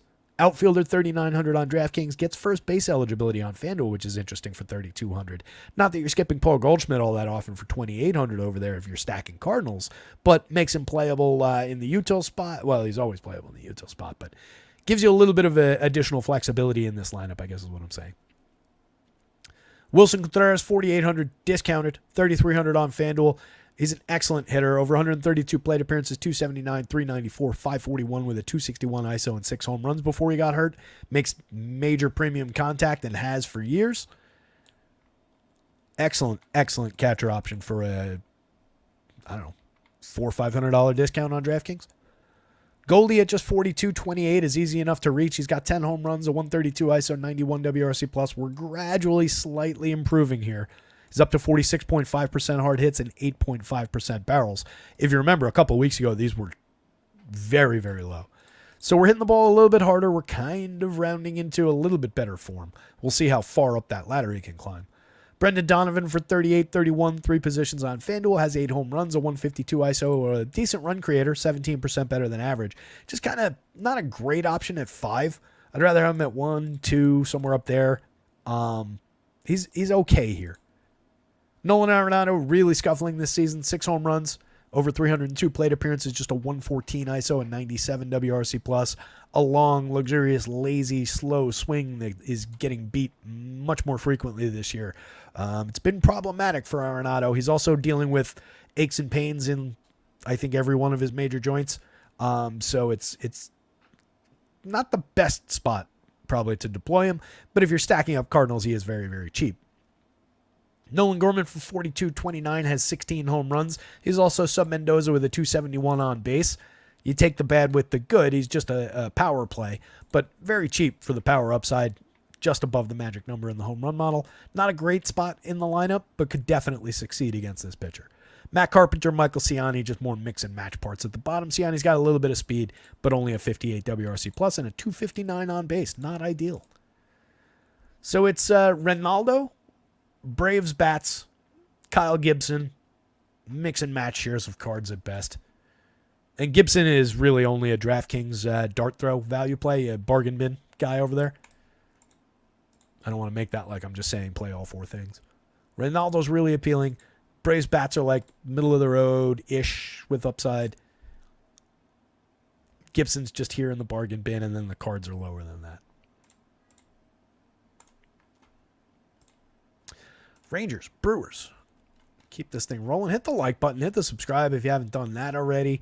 Check out our pals over at acemind.io. If you've never been over there, got a great time to check it out. They've got killer products for baseball, basketball, which has ended, football, which is coming up faster than we can tell. And Brian Wu put on the IL. Fantastic. Wu came out of yet another start yesterday. It was so frustrating. But yeah, those guys have a ton of content. NFL is going to be here before we know it. So there's an optimizer over there. There's sim tools over there. Great little site, acemind.io. Excellent pricing, excellent customer service. 3 days off the top as a trial period from them. And then when you decide to subscribe, promo code rotoscouts, all in caps, gets you 20%. Excuse me, 50% would be a hell of a deal. 20% off your first month. So check those guys out. Follow the @rotoscouts Twitter handle too. Helps us out. So Andrew Heaney, 6,800, 7,700. A 4.21 ERA, a 4.08 xFIP. Definitely gets dinged for power. We know that about Heaney. Stuff Plus doesn't love the arsenal at all. He does have an interesting 12.3% swinging strike rate this year. It's led to a 22.6% strikeout rate. He's only walking 6.4%. This is a pitcher that over time, 23.6% strikeouts last year and 147 and a third, again, was very vulnerable to the long ball. And then the year before in 14 starts, 72 and 2/3, 35.5% strikeouts with extreme vulnerability to the long ball, but a 3.10 ERA and a 2.83 xFIP. Had a 16.8% swinging strike rate with a 32.5% CSW in that sample. Heaney is good enough to beat this Brewers team, but they're good enough to beat him back the other way, and they're showing a decent amount of power upside against. So I'm more inclined to say that Andrew Heaney's a target for Brewers bats here than I am to say you want to go out and use him and jam him into a bunch of lineups. He is very, very cheap, though, for a pitcher with a relatively effective strikeout upside. Right day, Andrew Heaney comes out and books a 1-4 strikeout game against this team, and 22.1% strikeout rate for this projected version of the Brewers lineup. There are some strikeouts there for him. I'm, again, more inclined to go Brewers, more inclined to target the power upside for a bunch of these guys like Rhys Hoskins, like Gary Sanchez, who's in the projected lineup here. 6,800 on DraftKings. I can see it a lot more than 7,700 on FanDuel. But there is some little bent appeal. If it was a smaller slate, we'd probably be a little bit more enthusiastic about it. Again, Heaney did go out and he gave up 3 earned runs on 4 hits with a home run allowed in 6 innings against the Mets in his most recent start, but he struck out 9 in that game. It's a quality start, so you got the bonus there. They didn't win, but that's not his fault. Not allowing 3 earned runs would have helped. Limited outings the couple starts before that, 4 strikeouts and 5 strikeouts in 4 2/3 and 5 2/3, 3 earned runs in each of those games. The 6-inning game against Miami with no earned runs and 7 strikeouts, but the 2 games before that, one was in bulk relief, went just 2 1/3, didn't allow any runs, 2 hits, 1 strikeout. 3 1/3 against Philly, 3 earned runs, 4 runs scored, 9 hits, struck out 1, walked 2. Strikeout high was 9 the most recent game, but he's got an 8 strikeout game and 3 7 strikeout games this season. That's where it's got any kind of appeal at all. And it's very limited. It's a dart throw. It's a bargain bin guy. He's right here next to Mr. Gibson. I think they belong together down there.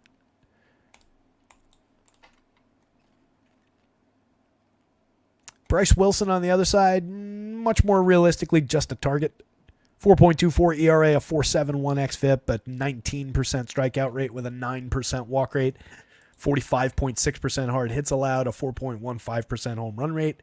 Seems very targetable with some of those Rangers bats. You can see on the Rangers side, 3 guys in the lineup above the magic number for home run upside, and a couple guys who are having pretty good seasons. Seems like a good spot to target some Rangers bats and not use Bryce Wilson in any sense on either side. I would be shocked if Bryce Wilson came out and won the day today. Taking a look at the Rangers from the top, assuming that this is some version of close to the lineup. Let's see, do we have either one of these? Royals, Dodgers, D-backs, Braves. Doesn't look like we do. Oh, Encarnacion Strand out for another 3 months after a wrist surgery. So that writes off Encarnacion Strand season for anybody hanging on to him in a season-long league. You can officially cut CES. So, assuming this is the version of the Rangers lineup that we get, it'll be something like this. The 3 premium bats up at the top, all very likely to play. Marcus Semien at 48.35, still very, very cheap on DraftKings. 11 home runs, a 104 WRC+. It's not the best Semien season, but we're not crazy far off the mark either. This was the best Semien season. But actually the one before wasn't it? Nah, that one was. Yeah, last year he was fantastic. He's a little bit diminished this year, but there's nothing to say that the next 300 and change plate appearances can't get him all the way back to that exact line or even better that we saw last year. So I just think he's cheap on talent on the DraftKings slate. 35 is correct on FanDuel. Corey Seager is also cheap on DraftKings, 5,100. It's not bargain bin, but it's a little bit cheap for that player. 14 home runs, a 185 ISO, a 116 WRC plus. He's priced like this guy. He's priced like who he's been over 294 plate appearances this year, and he is better than this. I think you guys all know that. So nice little discount on both of these guys. A very cheap Josh Smith, only 4,000. Third base is probably where you stick him. You're going to grab Seager too. On FanDuel, you can play him at util with Seager if you wanted to. Smith has a 300, 395, 474 slash line. His creator runs 49% better than average over 268 plate appearances. He's hit 7 home runs. He's not a killer in terms of premium contact, never has been, but he's relatively low strikeout this year, down a solid like 6 points there. And he's been really good. I mean, he deserves at this point to be priced higher than that 4,000. Very nice little discount. If I can take Semien Seager, Josh Smith, and Adolis Garcia for 46 apiece, 18-4 total on DraftKings, and then I'm bolting on Lowe, Wyatt Langford, Jonah Heim, any one of those 3 guys for cheap. We use Wyatt Langford as the most expensive guy just for argument's sake. That lowers it to 4,400, and he's been rolling. It's an interesting Rangers lineup. Adolis has 14 home runs and 6 stolen bases, a 193 ISO. Really struggling in terms of on-base batting average. Premium contact is down slightly. Significantly in the barrel department.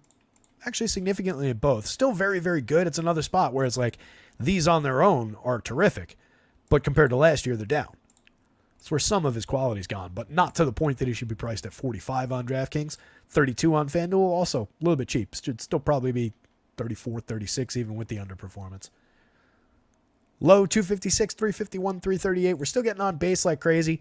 Not the best output overall for him in terms of the average. The power is a little bit lighter than I was expecting. Has never been a tremendous home run hitter, but has a little bit more power than we're seeing. You can see the difference in the premium contact the last couple of years. I think he rounds back up to somewhere around this guy. So it's just a matter of wanting to get in on a pretty good player at first base pretty cheap in a spot where he can absolutely correlate. He can drive in some of these guys. He can get on and set the table for these guys. So Lowe's an interesting option.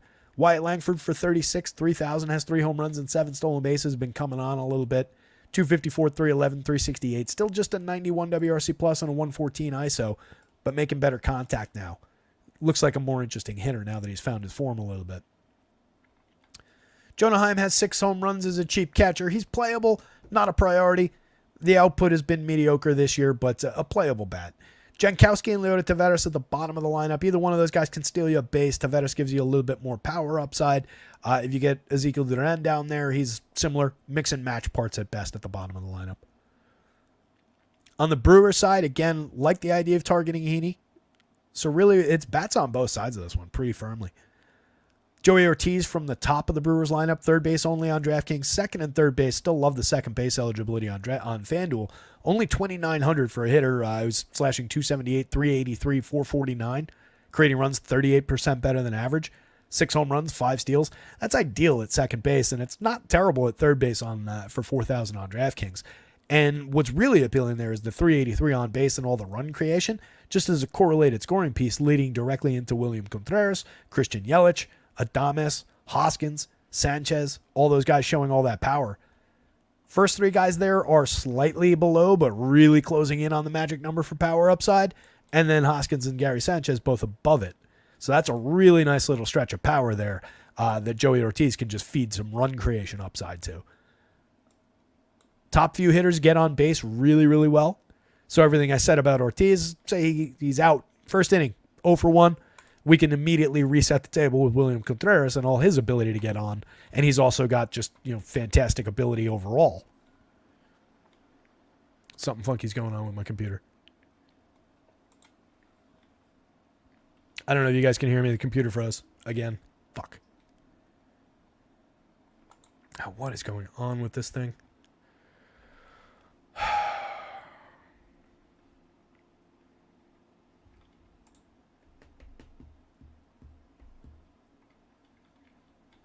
can't move the mouse. Can't change the window.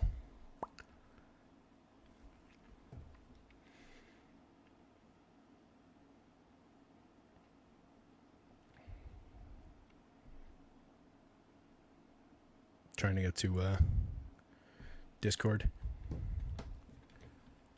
Come on.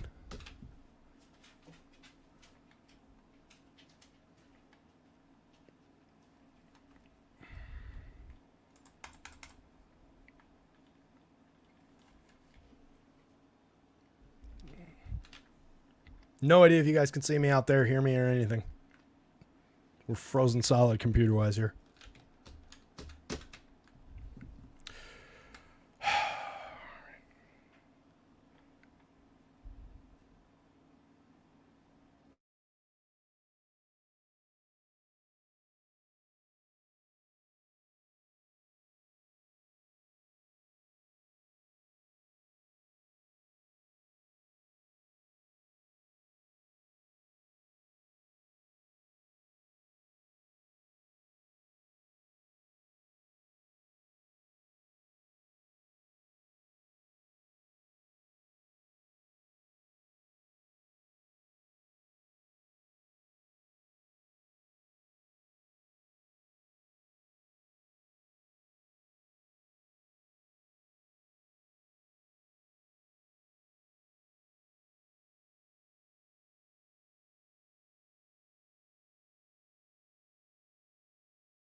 Hey gang, can you see me? Looks like it's streaming again.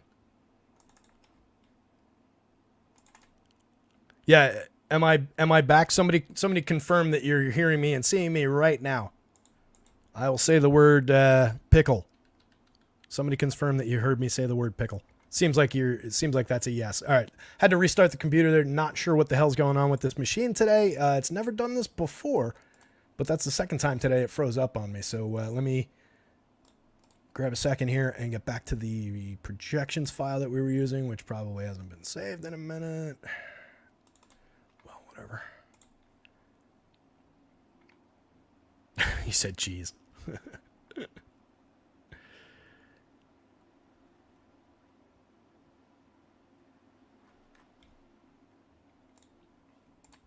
All right. Just enable that. Sure, yeah, I trust this document.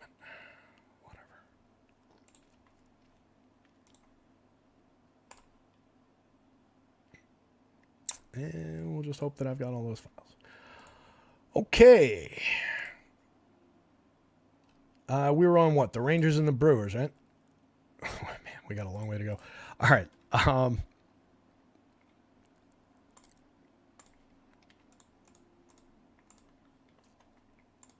right. Hopefully we don't drop again. So, as I was saying, what was I saying?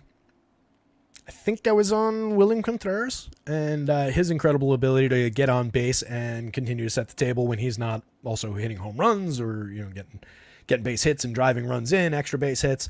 Tremendous option for 56.35. Christian Yelich, 57.39, totally justified, 316, 395, 485 with a 149 WRC plus, 7 home runs, 15 steals, mashes the ball when he makes contact. Like to, as I said yesterday, I like to get the barrels back up a little bit for Yelich from here up to, this kind of territory, but by and large having a great season. 47.36 for Willy Adames. One of the sites got it right. FanDuel's got him correct. Pretty cheap. 4,700 on DraftKings for a shortstop with 13 home runs and 10 stolen bases and 340 plate appearances this year. It's got an 11% barrel rate, 40.1% hard hits, creating runs 20% better than average. It's a dynamite Willy Adames season. Hoskins and Sanchez have all the righty power in the world. Both of those guys have great barrel rates. Gary's the more limited of the two, 218, 293, 401 over 164, but he's hit 7 home runs with a 184 ISO.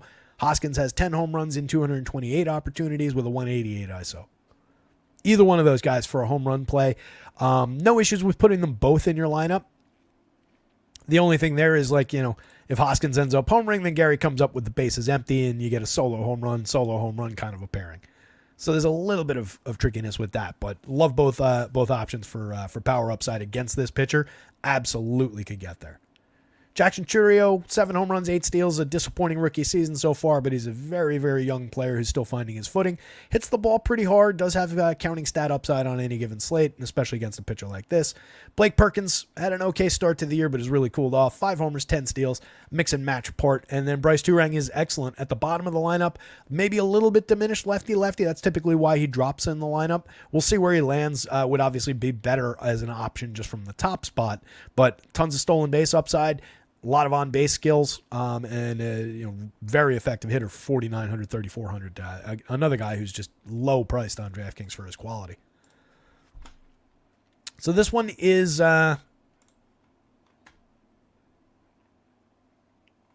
Brewers bats over Rangers bats.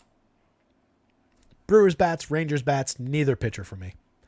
Again, you can throw a couple darts at Heaney's bargain bin value on the DraftKings slate, but it's not overly appealing. It's in no way a priority. It's probably only a play for 150 lineups. Dodgers and the White Sox. All right, so Bobby Miller. When I mentioned Bobby Miller at the top, somebody, not sure who it was, said pre-built? I don't know what pre-built means, Colin Sullivan. I don't know if you're asking me either, though. So I was saying Bobby Miller looks pretty tremendous on the FanDuel slate, and he's just a terrific young pitcher. I know he's given up some runs in his starts. He's got a 6.0 ERA, but he's got a 3.46 xFIP. This is the real number. He's walked a few too many at 12% this year so far. 1.44 whip. Obviously, that's way too high. He was walking about half that in a 22-start sample, 124 and a third last year. He's striking out a few more so far this year. On a slightly lower swinging strike rate, has a slightly lower CSW. That's where some of those walks have come from. This is only 4 starts, 18 innings. This is very small sample output so far this year. This is the real-ish version of him, and there's upside beyond this, given his talent, given the 22 points better than average rating by Stuff Plus across the full arsenal. Going up against the worst team in baseball, I absolutely will take shots with Bobby Miller here.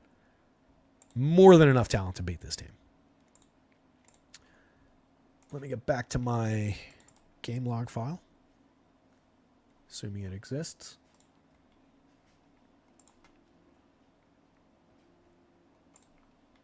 I love it when it says things like modified by another user. Like, as far as I know, I'm the only user with any access to this file, so I always get a little concerned with those. One of the bumpy starts that he's made so far this year came at Coors Field. Went 6 1/3, struck out just 2, walked 3, and gave up 5 earned on 6 hits, gave up a home run. But again, that's at Coors Field. Problematic inning and 2/3 back on April 5th against the Cubs. Gave up 5 earned, 3 strikeouts, 2 walks. 4 innings against the Twins. Gave up 2 earned, struck out 4, walked 3. First start of the year was tremendous. Shows his upside. Faced the Cardinals before we knew exactly how bad they were. Struck out 11.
been fun today, hasn't it?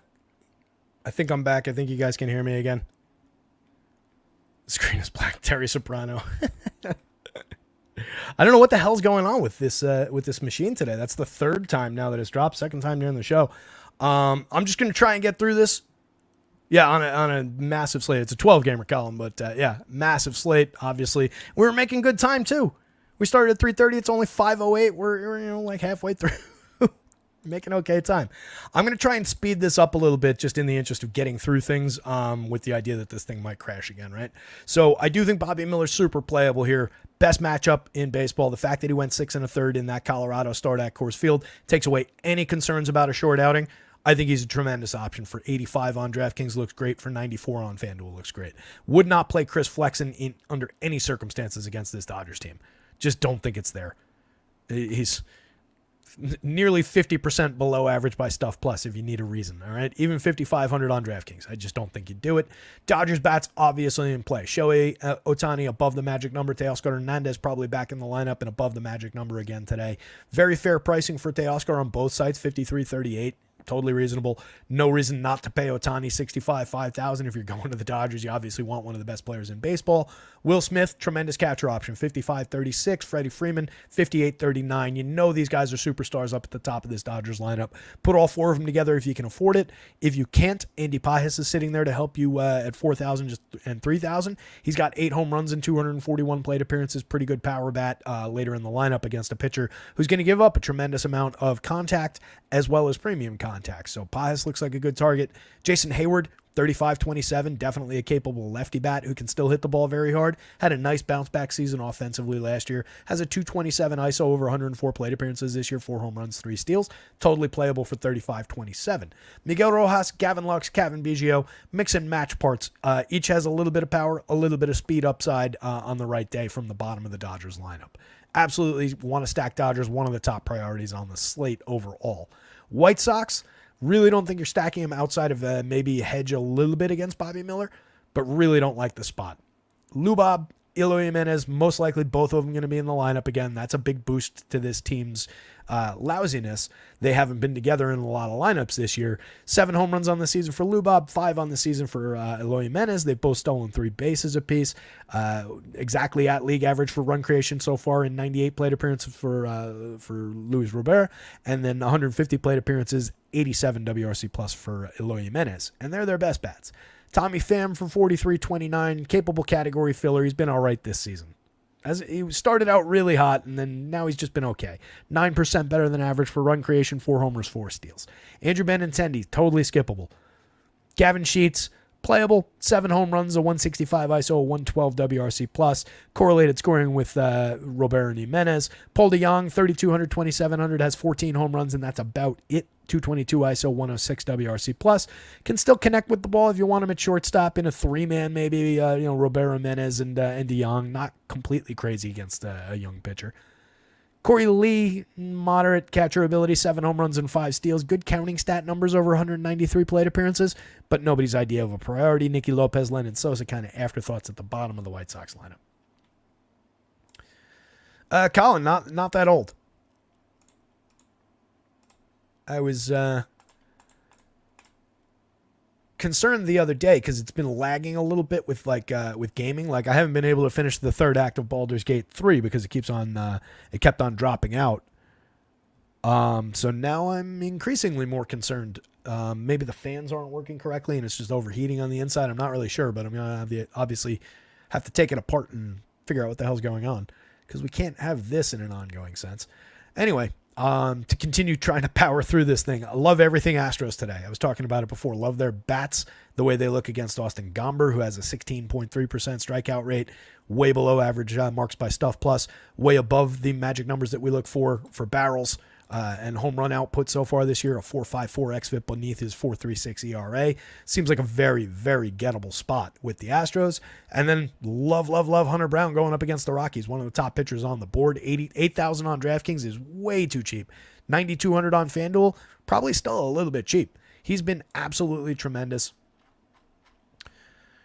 1, 2, 3, 4, 5, 6. We're up to 6 quality starts in a row. 6 innings in 5 of them, 7 innings in another one. 2 9-strikeout games in that mix, pair of 7 strikeout games. Most recently, a 6 strikeout outing, gave up 1 earned run to the White Sox, a similarly really bad team in a road game. Super appealing spot for Hunter Brown. DraftKings has that price wrong. That is too cheap. Guy's got it, even if he wasn't just kind of cruising right now, he's got a 25.5% strikeout rate against a team with a 27.5% strikeout rate for their projected lineup. 9% walks is a little bit high, but it hasn't killed him. 4.72 ERA is high, but the 3.53 xFIP is perfectly fine. Limits power, limits launch angle, doesn't give up a lot of exit velo, a lot of hard hits. These home runs are just kind of happenstance, and that's where the ERA uptick comes from. Hunter Brown is very, very good, and facing one of the worst lineups on the road. Rockies on the road against a righty. Premium target. If you're rostering Astros bats, which I do strongly recommend in this spot, Jose Altuve, 51.38, a little bit cheap on DraftKings, appropriately priced on FanDuel, 299, 348, 462, 31% better than average for runs, 12 home runs, 10 steals, having another Jose Altuve season. Alex Bregman for 42.32 remains very cheap on DraftKings despite really pulling himself together over the last few weeks. We're up to 9% better than average for run creation. We're up to 257, 318, 414 in the slash line, 9 home runs, pair of stolen bases. Still has, some climbing to do to get back to like great Alex Bregman numbers, but we're now not all that far off of recent history. 9.33 in the home run model. Also doesn't strike out. Altuve doesn't really strike out that much. Jordan Alvarez, one of the best hitters in baseball, doesn't strike out that much. 55, 4,000 for Alvarez with a 13.65 in the home run model looks pretty good. 288, 365, 17 at 229 ISO, 16 home runs. Absolutely sign me up for some Alvarez today. Jainer Diaz is cool, but is still very effective. 264, 292, 412. 3 points below average for run creation. 7 homers, a 148 ISO, but very low strikeout, low walk, a lot of well-struck balls in play with a 48.2% hard hit rate. For just 4,100 from catcher, I'll take the happenstance on those, the frequency and the quality of the contact that he makes to create DFS points at that low price. So I like that as where you need catchers. He's playable where you don't need catchers. Jeremy Pena for 41, 3,000, 5 home runs, 10 steals, a pretty solid slash line. Dead on league average for run creation, playable shortstop. Not a priority, just borderline priority if you're stacking this team, but a very playable option. Helps lower the cost too. Jake Myers, Mauricio Dubon, Chas McCormick, and Cooper Hummel from the bottom of the lineup. Hummel's the dead min on both sides. Mix and match option at best. The other 3 guys are alternately, decent creators of counting stats. Only McCormick has been disappointingly below average, still has 3 home runs and 4 steals in his 137. The other 2 have been above average run creators by 9 percentage points apiece. 7 home runs on the season for Jake Myers with 6 steals, 3 home runs, and 2 stolen bases for Mauricio Dubon. Dubon is the better contact hitter between the 2. Myers is probably the better creator of counting stats. Between the 3 guys, I actually think Chas McCormick is the best overall player. He's just having the worst season. If you're rostering Rockies against Hunter Brown, I really don't like the spot. I hear this thing is the computer fans just kicked on, so if I disappear, that's why. Hopefully they worked. So Rockies, if you're going there, Brenton Doyle off the top, 6 home runs, 18 steals, decent creator of counting stats, but below average for run creation. A moderate contributor in a bad spot, in a bad line, in a good spot, in a bad lineup, in a bad matchup. Ezekiel Tovar, same thing, 12 home runs, 4 steals, pretty good slash line this season, 8% better than average for run creation. Ryan McMahon has 14 homers, a 204 ISO, and a 122 WRC plus, and has been really mashing the ball. McMahon's been really good this year. I know he cooled off a little bit from like the torrid start, but he's still been exceeding expectations. Only 4,500 on DraftKings is interesting. 3,000 on FanDuel is playable. Brendan Rodgers back in the lineup, probably the projected version, 29-26 across sites. Was having an okay campaign, went out for a couple of weeks, but if he's back, he's playable. Nolan Jones, 43-27, had a tremendous year last year. Good counting stat upside, went 20-20 in like 400 and change plate appearances. Excellent option who is scuffling along so far in 138 plate appearances this year. Another guy just back from injury. Definitely playable for the very cheap pricing on both sides, really, if you're going to Rockies. But again, not a great spot to roster Rockies. Jacob Stallings, mix and match catcher with a decent output so far this year. 4 home runs, a pretty good triple slash. 123 WRC plus actually leads this team right now in 133 plate appearances.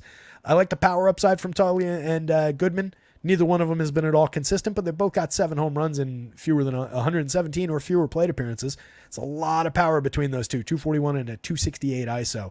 You can see they're both sub-Mendoza, very low sub-250 on base percentages. Neither one is what I'd call good. They're both very similar looking right-handed power bats. Oh, actually, Talia is a switch hitter. But they're both very interesting power bats. And then Jake Cave is a mix and match part. Can get on base a little bit, can score some runs, but doesn't really do a lot for DFS. Hunter Brown, Astros bats, move on.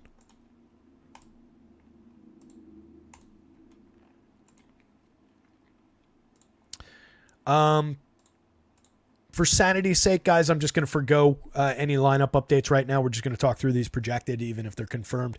If they're confirmed and there's something key, you can drop in and let me know. Mama says dropping packets still. But at least something is getting through. Yeah, I'm going to have to take this thing apart and see what the hell's going on. The Royals drawing the one of the highest totals on the board up against Yonny Chirinos. 26.1% strikeout in his one start so far this season. That was a 5-inning game. Gave up 8 hits in that game, 6 strikeouts, but a home run, 2 earned runs allowed to the Cardinals of all teams. So obviously a better opponent this time around. Chirinos, come on, computer. Last year in 85 innings, 9 starts, a little bit of hybrid work, 5.40 ERA and a 4.97 xFIP with just a 14.4% strikeout rate. Didn't really pitch the season before. I think we can kind of tell that this guy's just a target.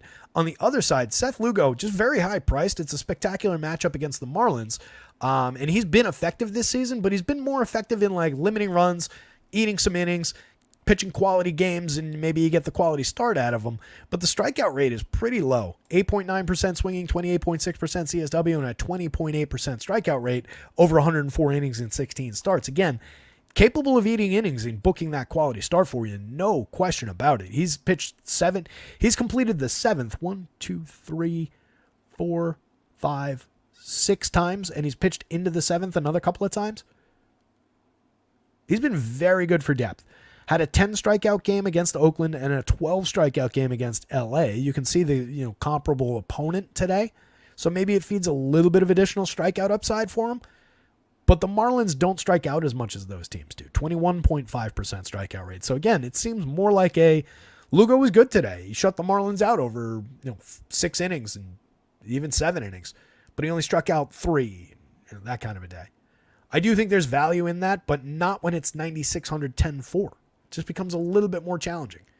He could absolutely go out there and win the day. He's got enough talent to do it. He's on the board for shares, but I do think that he's a little bit lower priority than some of these other guys that are, obviously the guys immediately above him.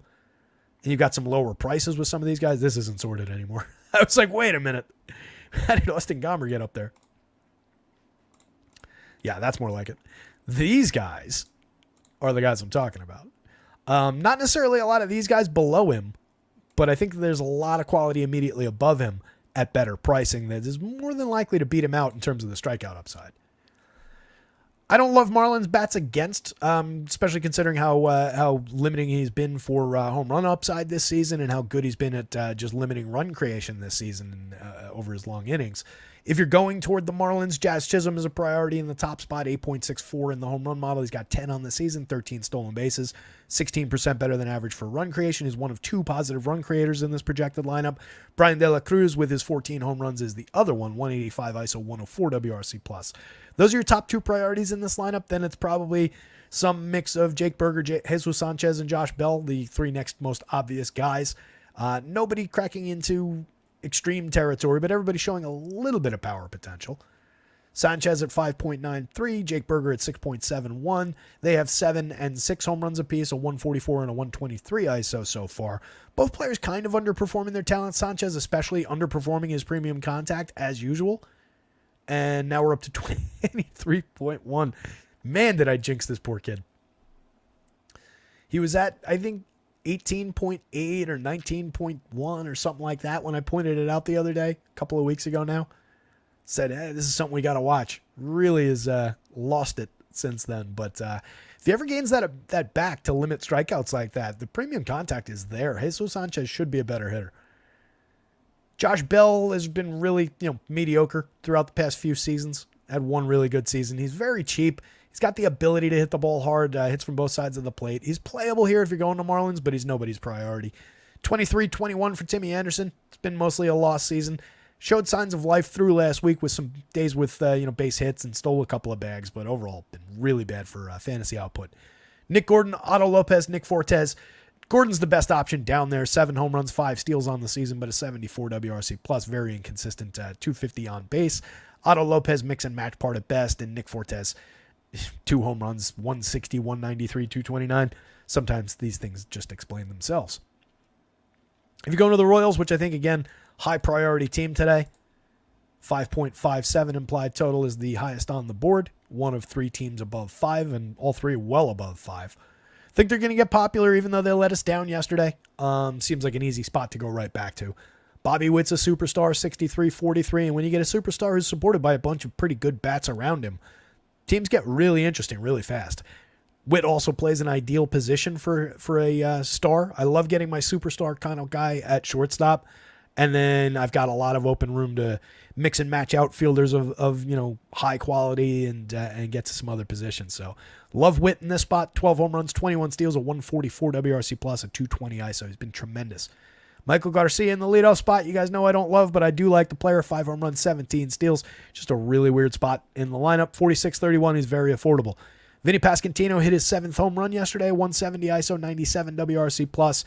Lot of room for growth for Vinny based on the frequency of contact and the quality of contact. Very good lefty bat for just 44-29 against, again, Johnny Chirinos.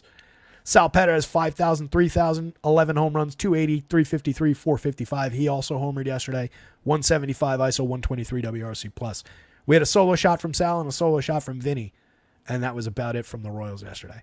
Michael Massey, productive hitter, back in the lineup, 3,500, 3,000.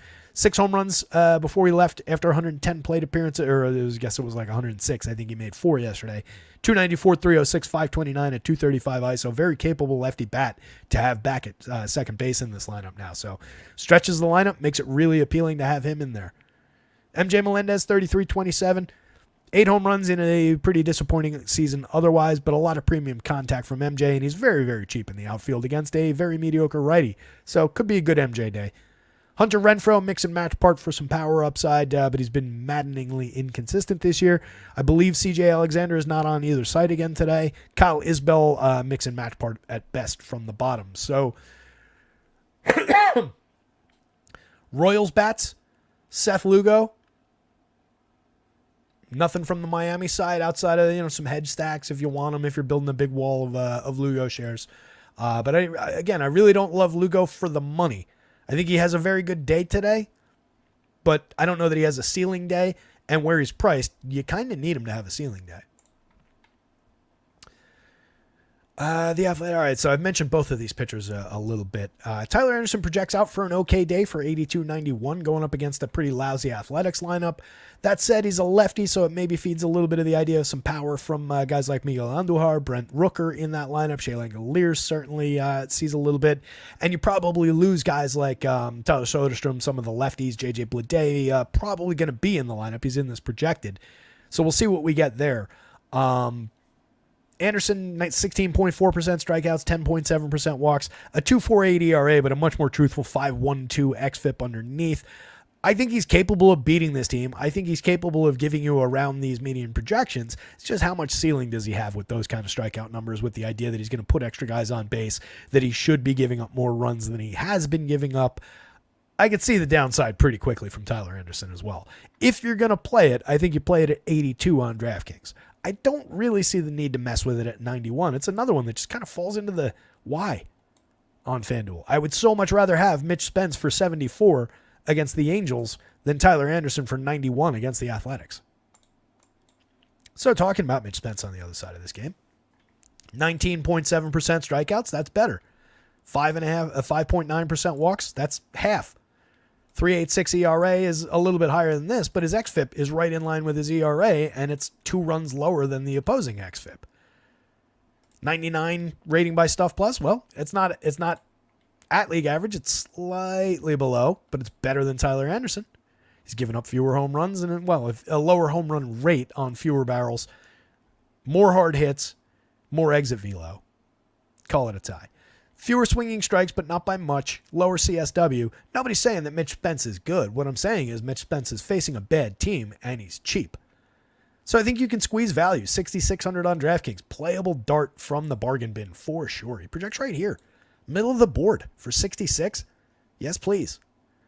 A lot of the time when we're talking about these, the guys that come up green in the pricing colors here, a lot of times you can just play that by matchup. I'd rather have Mitch Spence, even though he's not that good, against the Angels than, say, Andrew Heaney, even though he's probably better against the Brewers. I'd rather have Mitch Spence against the Angels than David Peterson, who is similar-ish. In years past, he was better, but this year, it's more similar to Mitch Spence than anything. And he's facing the Yankees. Bryce Wilson's facing Texas, Houston, L.A., San Fran. You could argue maybe Kyle Hendricks for 56, but Hendo's never going to project out well. So I just think you play the matchup game there with Mitch Spence. At that price, he's the most obvious bargain bin option.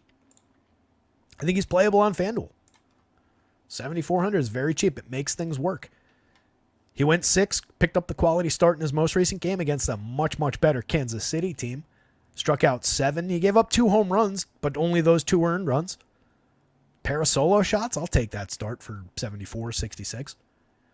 Exactly 3 strikeouts in each of 3 games before that, and then exactly 4 strikeouts in each of 3 games before that.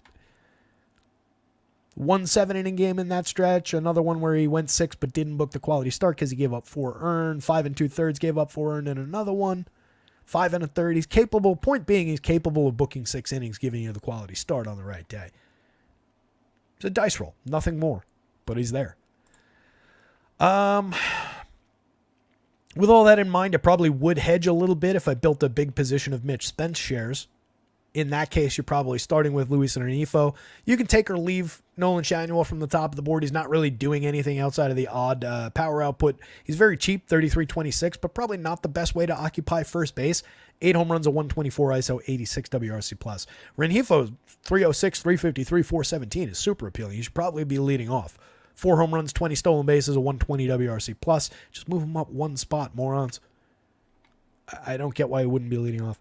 Taylor Ward, 12 home runs on the season, pretty decent output, 181 ISO, 110 WRC+, 10 home runs apiece down lineup for Logan O'Hoppe and Zach Neto, and then 12 home runs that came very, very quickly for Joe Adell in 228 plate appearances. He's down to 184, 247, 393, and has once again gotten exposed at the major league level. But on the right day, against a pitcher who can certainly give up some contact, frequency of contact, Joe Adell can find the quality of contact. And 8% barrels, 42% hard hits, and nearly 90 miles an hour of exit velo. It's just the launch angle that's really protected Mitch Spence so far. So if he makes a mistake, Joe Adell could certainly drive one. Mickey Moniak's not a priority. He's been pretty bad over his 189 plate appearances. He's very cheap. Michael Stefanich is an interesting hitter, allegedly. Supposed to have very good bat-on-ball skills. You can see over 31 plate appearances, he's been fairly low strikeout so far. Hasn't really connected with the ball all that with any kind of quality, but put the ball in play, kind of a singles hitter type. So for cheap at the bottom of the lineup, if you need a wraparound, maybe, but you're getting awfully desperate if you're rostering the bottom of the Angels lineup at this point. I skipped over Willie Calhoun. He's a mix and match part from the middle of the lineup. Really hasn't given us much. 268 average is fine, but if you're not providing any kind of quality in counting stats, any kind of power, any kind of run creation, .094 ISO, 1 home run, and an 88 WRC+, what in the hell is he doing hitting cleanup? Just doesn't make sense. It's a weird lineup. Again, on the A's side, I'm probably sticking with like these 3 guys as my priority bats, plus Shea Langoliers is the 4th man there. And then if you're on DK, you can pick your 5th man. It's not all that appealing. They've been pretty limited. But again, you are dealing with a Tyler Anderson who's walking way too many, should be giving up more runs than he has, and is giving up a lot of frequent contact with a lot of barrels in there. Not the most hard hits or exit velo in the world, but some of these guys like Brent Rooker can generate that on their own. Tremendous premium contact. Daz Cameron even, pretty decent. That's only over 53 plate appearances. Schumann from the top is just cheap. 3 home runs, 4 steals, and 87 WRC plus. Shortstop only, not ideal on DK. Fills 3 positions. You want him at second base, probably on FanDuel. Blade is a lefty. He's got 11 home runs and a 214 ISO. He's been very, very good over 322. If they play him, I think you should too, especially if he's hitting second or thereabouts. Andujar for 4,700 has had a tremendous 109 plate appearances, kind of reminding people that he is actually good at this game. 2 home runs, a .095 ISO, a 120 WRC plus. I think we should temper expectations, but he's a quality right-handed bat against a mediocre lefty. Rooker, again, 9.69 in the home run model. Believable upside for a home run today. Tyler Nevin is just cheap, 2,900 on DraftKings, and fills 3 positions for the dead min. That becomes more interesting if he's hitting 5th instead of at the bottom of the lineup. The fact that they've got 2 dead min guys and a $2,300 guy in the projected lineup shows how appealing they are from a price perspective. But you're talking about a guy slashing 210, 295, 326 with an 85 WRC plus, 4 homers, a steal, and a 116 ISO. Langoliers has 14 home runs. That's about all he does. Daz Cameron, 2 homers, a stolen base in his small sample of plate appearances. Hasn't done much else. Geloff has been mix and match quality at best this year, but 8 home runs, 8 steals is appealing. Had a string of pretty effective games where he homered 3 days in a row just last week. So hopefully we're on the bounce back, the upswing. Hit 14 homers and stole 14 bases in a handful of plate appearances last year. Lemis Diaz mix and match part always has been. I think it's Mitch Spence value, followed by either nothing or the A's bats, then a hedge of Angels bats, and then Tyler Anderson just because of the awkward price fit. If Anderson was priced like Mitch Spence is, which is probably where he should be, I would be saying either one of these pitchers from the bargain bin, but that's not where we get Anderson price-wise today, so I think he's just kind of falls by the wayside. If you're playing him, it's on DK. 3 games to go. Hopefully the computer makes it through 5:30. Well, if anything, we'll pick up a little bit of time for our updates. So I talked about the power that the Twins are showing against Brandon Pfaadt. He's been good at limiting home runs this year. 36.9% hard hits, 88.5 miles an hour of exit velo, just 6% barrels. It is a fly ball trajectory, but he's only given up 2.93% home runs overall in his 15 starts, 90 and 2/3 innings. He gave up 1 last game. 3 games back, he gave up 3. That was to the Padres. Obviously concerning there. Had a 2 home run game early in the season. He's given up, onesie twosies here and there. But it wasn't anywhere near as problematic as what it was last year for Brandon Pfaadt, and a lot of that came in the beginning of last year. But obviously, over the full season, his 96 innings, 18 starts, that was a tremendous home run number that is still impacting the opposing home run model for the Twins. Vegas doesn't love the Twins today. 3.98, maybe that, like I said before, I'd rather have it, in that territory, which I think is realistic. So hopefully they gain that half run. I think I like the Twins a little bit better than Vegas does. Part of that is driven by their overall quality for run creation this season. Every single person in the projected Twins lineup is at least at league average for run creation, with an average WRC plus of 32% better than average for run creation. And only really a couple small samples in there. Average home run output for this team is 7 with 3 guys in double digits. Some stolen base upside there. So I like this Twins team. I think they can create runs. I think they can hit the ball hard. I think they can succeed. They're relatively low strikeout overall. So it doesn't look like a great spot for Brandon Pfaadt. He is very cheap, though, on DraftKings at 78. 86 on FanDuel, I think you can kind of forgo it. He projects out fine. He's middle of the board. But that's a different price than this is. I think he's playable on DraftKings, but probably not a priority. Could succeed for sure for the money on DraftKings. This gets a little bit more concerning. He has he's pitched into the 6th inning in 10 straight starts. Some of those are with or without runs, but a solid handful of quality starts across that stretch. 3 of them fell short of the quality start, but looks like 7 of them got there.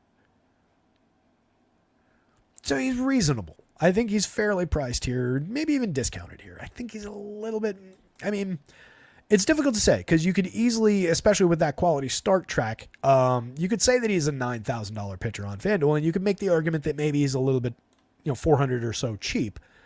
But it's just how he compares to the rest of a very large pitching slate against a very good Twins team that makes it a little bit more like, I just don't want to pay that. Just an awkward fit. This is fine. Joe Ryan for 9,800 on DraftKings, 10,000 on FanDuel. Looks a little bit more appealing. Very low walk rate at just 4.2%. He's got a 3.13 ERA and a pretty nice 3.40 xFIP. A sub-1 whip is terrific. He's given up a little bit in terms of the home runs, given up a little bit of barrels. He's a fly ball pitcher, so that gets concerning when you're giving up a little bit of happenstance home run-wise, but that's really all it amounts to is happenstance. You can see some of it coming through for the Diamondbacks around their 3 premium power bats. But overall, I think Joe Ryan's got a pretty nice track towards success here. 21.9% strikeout rate, 21.8% last year for this projected Diamondbacks lineup. They're gettable. They're not super high strikeout by any means, but he's talented enough to get through this team. You've hit a few bumps in the road this year with Ryan. Going back 4 starts, he only went 5 innings, gave up 5 earned runs, and that was the ridiculous game against Houston at Houston where he gave up 4 home runs. 5 earned runs. 5 earned runs is honestly pretty good for allowing 4 home runs. Struck out 4 in that one. But he bounced back with 2 7-inning starts and then a 6-inning start. 2 earned runs, and an earned run. He's given up home runs in each of those 3 games as well after the 4 home run game. But that's really all the damage that's happened. Before that 5-run game, his worst outing was a 4-run game and a handful of 3-run games. But a lot of those were quality starts. For 98, that's a pretty good price. He could easily be higher than that, and he could easily be higher than this 10,000 by a couple of bucks. I wouldn't have objected if they had him at 10.5 for this start and the highest price pitcher on the slate. I love getting him for 400 less than Seth Lugo, even though Lugo's got the better matchup with Miami in town. Ryan is easily playable. I understand if you skip him, though. The Diamondbacks aren't terrible, and there are a lot of good pitchers going up against bad teams today. But he's easily playable and should be in your lineups. If you're building 150, carve out a nice little portion for Joe Ryan shares.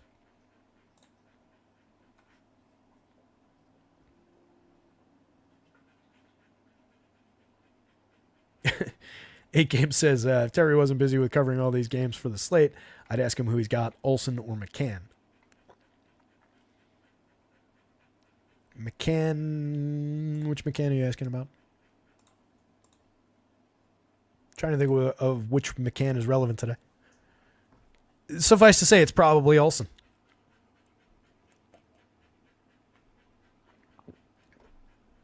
Are you talking about like Brian McCann from the Braves, from the catcher from years ago? I don't know which McCann you're referring to. All right, so Twins bats. Let's run through them as the more appealing of these two teams, at least to me. Both teams, though, pretty low end in terms of Vegas, and you can see what Vegas thinks of Joe Ryan and the Diamondbacks here. Willie Castro, if he's back in the leadoff spot, or honestly, even if he's hitting down lineup, kind of appealing. 3,000 on FanDuel, 4 positions, 4,400 on DraftKings, second base and outfield eligible. You prefer him at second, but you can play him in the outfield. 6 homers, 8 steals, creating runs 30% better than average. Reasonable expectation of counting stat upside and a very, very strong correlated scoring play from wherever he's hitting in this lineup. Really like Willie Castro this year. Trevor Larnach, 3,800, 2,700, has an 11.65 in the home run model in this spot. He seems way too cheap. 44.1% hard hits this year, 9.3% barrels, down from 13.3 and 49.6 last year. Tremendous numbers the year before in small samples. 7 home runs and 162 plate appearances, a 176 ISO. Tremendous upside for power from the left side. Royce Lewis for $62.44. Very expensive, but totally worth it. He has 10 home runs in 75 plate appearances. That's bonkers. 500 ISO is ridiculous. 244. He's 144% better than average for run creation this year. Still very small sample, obviously, but Royce Lewis, I think we can say safely, is very good at baseball. Happy to have him. You can absolutely put Royce Lewis, some of the premium Twins, and some premium Astros into your lineup today, on FanDuel at least. And I'm pretty sure on DraftKings too, because everybody other than Royce Lewis in this lineup is cheap. At the very least, DraftKings finally put Carlos Correa at 5,000. After having him just way too cheap for weeks and weeks. That's still honestly too cheap for what he's doing this year, though. 188 ISO, creating runs 42% better than average. 304, 368, 491. Tremendous option at shortstop. Could easily be hitting up here.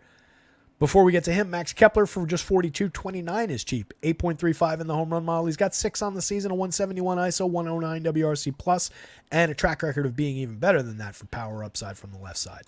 Love Max Kepler for a very nice discount. Carlos Santana, 8.39 in the home run model, 4,000, 3,100. He's got 12 homers on the season, a 194 ISO, creating runs 20% better than average.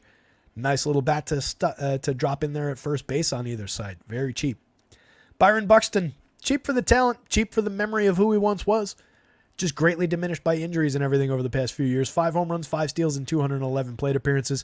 Very mediocre slash line, exactly at league average for run creation. You could easily say that Byron Buxton right now is the worst player in this Twins lineup, which is just bizarre given how much talent he had. Ryan Jeffers, 43.28, 12 home runs on the season. Nothing to argue with there about catcher output for pretty cheap price. 10.7% barrels is pretty good, making better premium contact each of the last 2 years. So there's even room to grow beyond what he's done so far this year, which is a 235 ISO, 24% better than average for run creation. Jeffers is a pretty strong talent at catcher, even if he's hitting 8.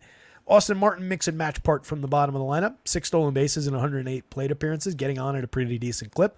Reasonable enough expectation to turn the lineup back over. Outfield in second for only 2,400 on FanDuel. Outfield only 28 on DraftKings. Playable. Diamondbacks are lower end, just a 3.5 run total. Not a lot of appeal. If anything, maybe you pick off a home run from these guys. From the key bats here, just given the frequency of premium contact that Ryan's been allowing. But otherwise, it's really not all that great. It's kind of not Garrett Cole-ish, but, approaching that kind of territory where Ryan's good enough at keeping guys off the bases, doesn't really issue any free passes, sub-1 whip again. So a lot of the time you're getting a solo shot, you're getting, like that 4 home run game, only gave up 5 earned runs on 4 homers. That should arguably have been like a 10-run outburst. Hi, buddy. Joker likes it. So maybe you pick off a Christian Walker home run at 11.14 in the model, a Jock Peterson home run for 9.45. Walker's got 17. Jock's got 10 on the season. Ketel Marte has 15 and a 10.59 in the home run model. Is Dynamite's second base option. 53.1% hard hits this season from Ketel. 49.3 for Jock. 48.1 for Walker with barrel rate galore out of all those guys. Corbin Carroll just kind of sucks, which is so weird because he was so good last year. But over 325 plate appearances now. We're still just at 211, 305, 313. 2 home runs. Yeah, he's stolen 14 bases. That's great, but not when you're not getting on consistently. That's why his run creation mark is 20 points below average. Lourdes Gurriel, 4,000, 2,800, a mix and match part in the outfield, maybe a little bit better than that. Has 10 home runs this season. Needs to get on base a little bit more, push the WRC plus up, or hit the ball hard, or one or the other. Doesn't need to do both necessarily, but both would obviously be ideal. He's very affordable. Jake McCarthy, 39.27, another affordable guy. Gets on base a ton, 369 on base over 198 plate appearances with a track record of doing that. Steals bases, 12 on the season, capable enough of hitting a home run. Just a 118 ISO and limited premium contact numbers, but has hit 3 home runs in 198 plate appearances from the left side and holding down a really good slash line. Pretty bad season, over 297 plate appearances for Eugenio Suarez. 192, 276, 308, just 6 home runs and a 115 ISO. Not at all what we're looking for. Tucker Barnhart, 22-21 is just cheap. Hasn't hit a home run this year and hasn't really done much of anything at all. Geraldo Perdomo, if you're going to the bottom of the lineup as a wraparound play, 62 effective plate appearances so far outside of not providing any counting stats. Getting on at a 355 clip, hitting for average, wrapping around to the top of the lineup is really all he needs to do down there. Joe Ryan, Twins bats. Brandon Pfaadt on DraftKings.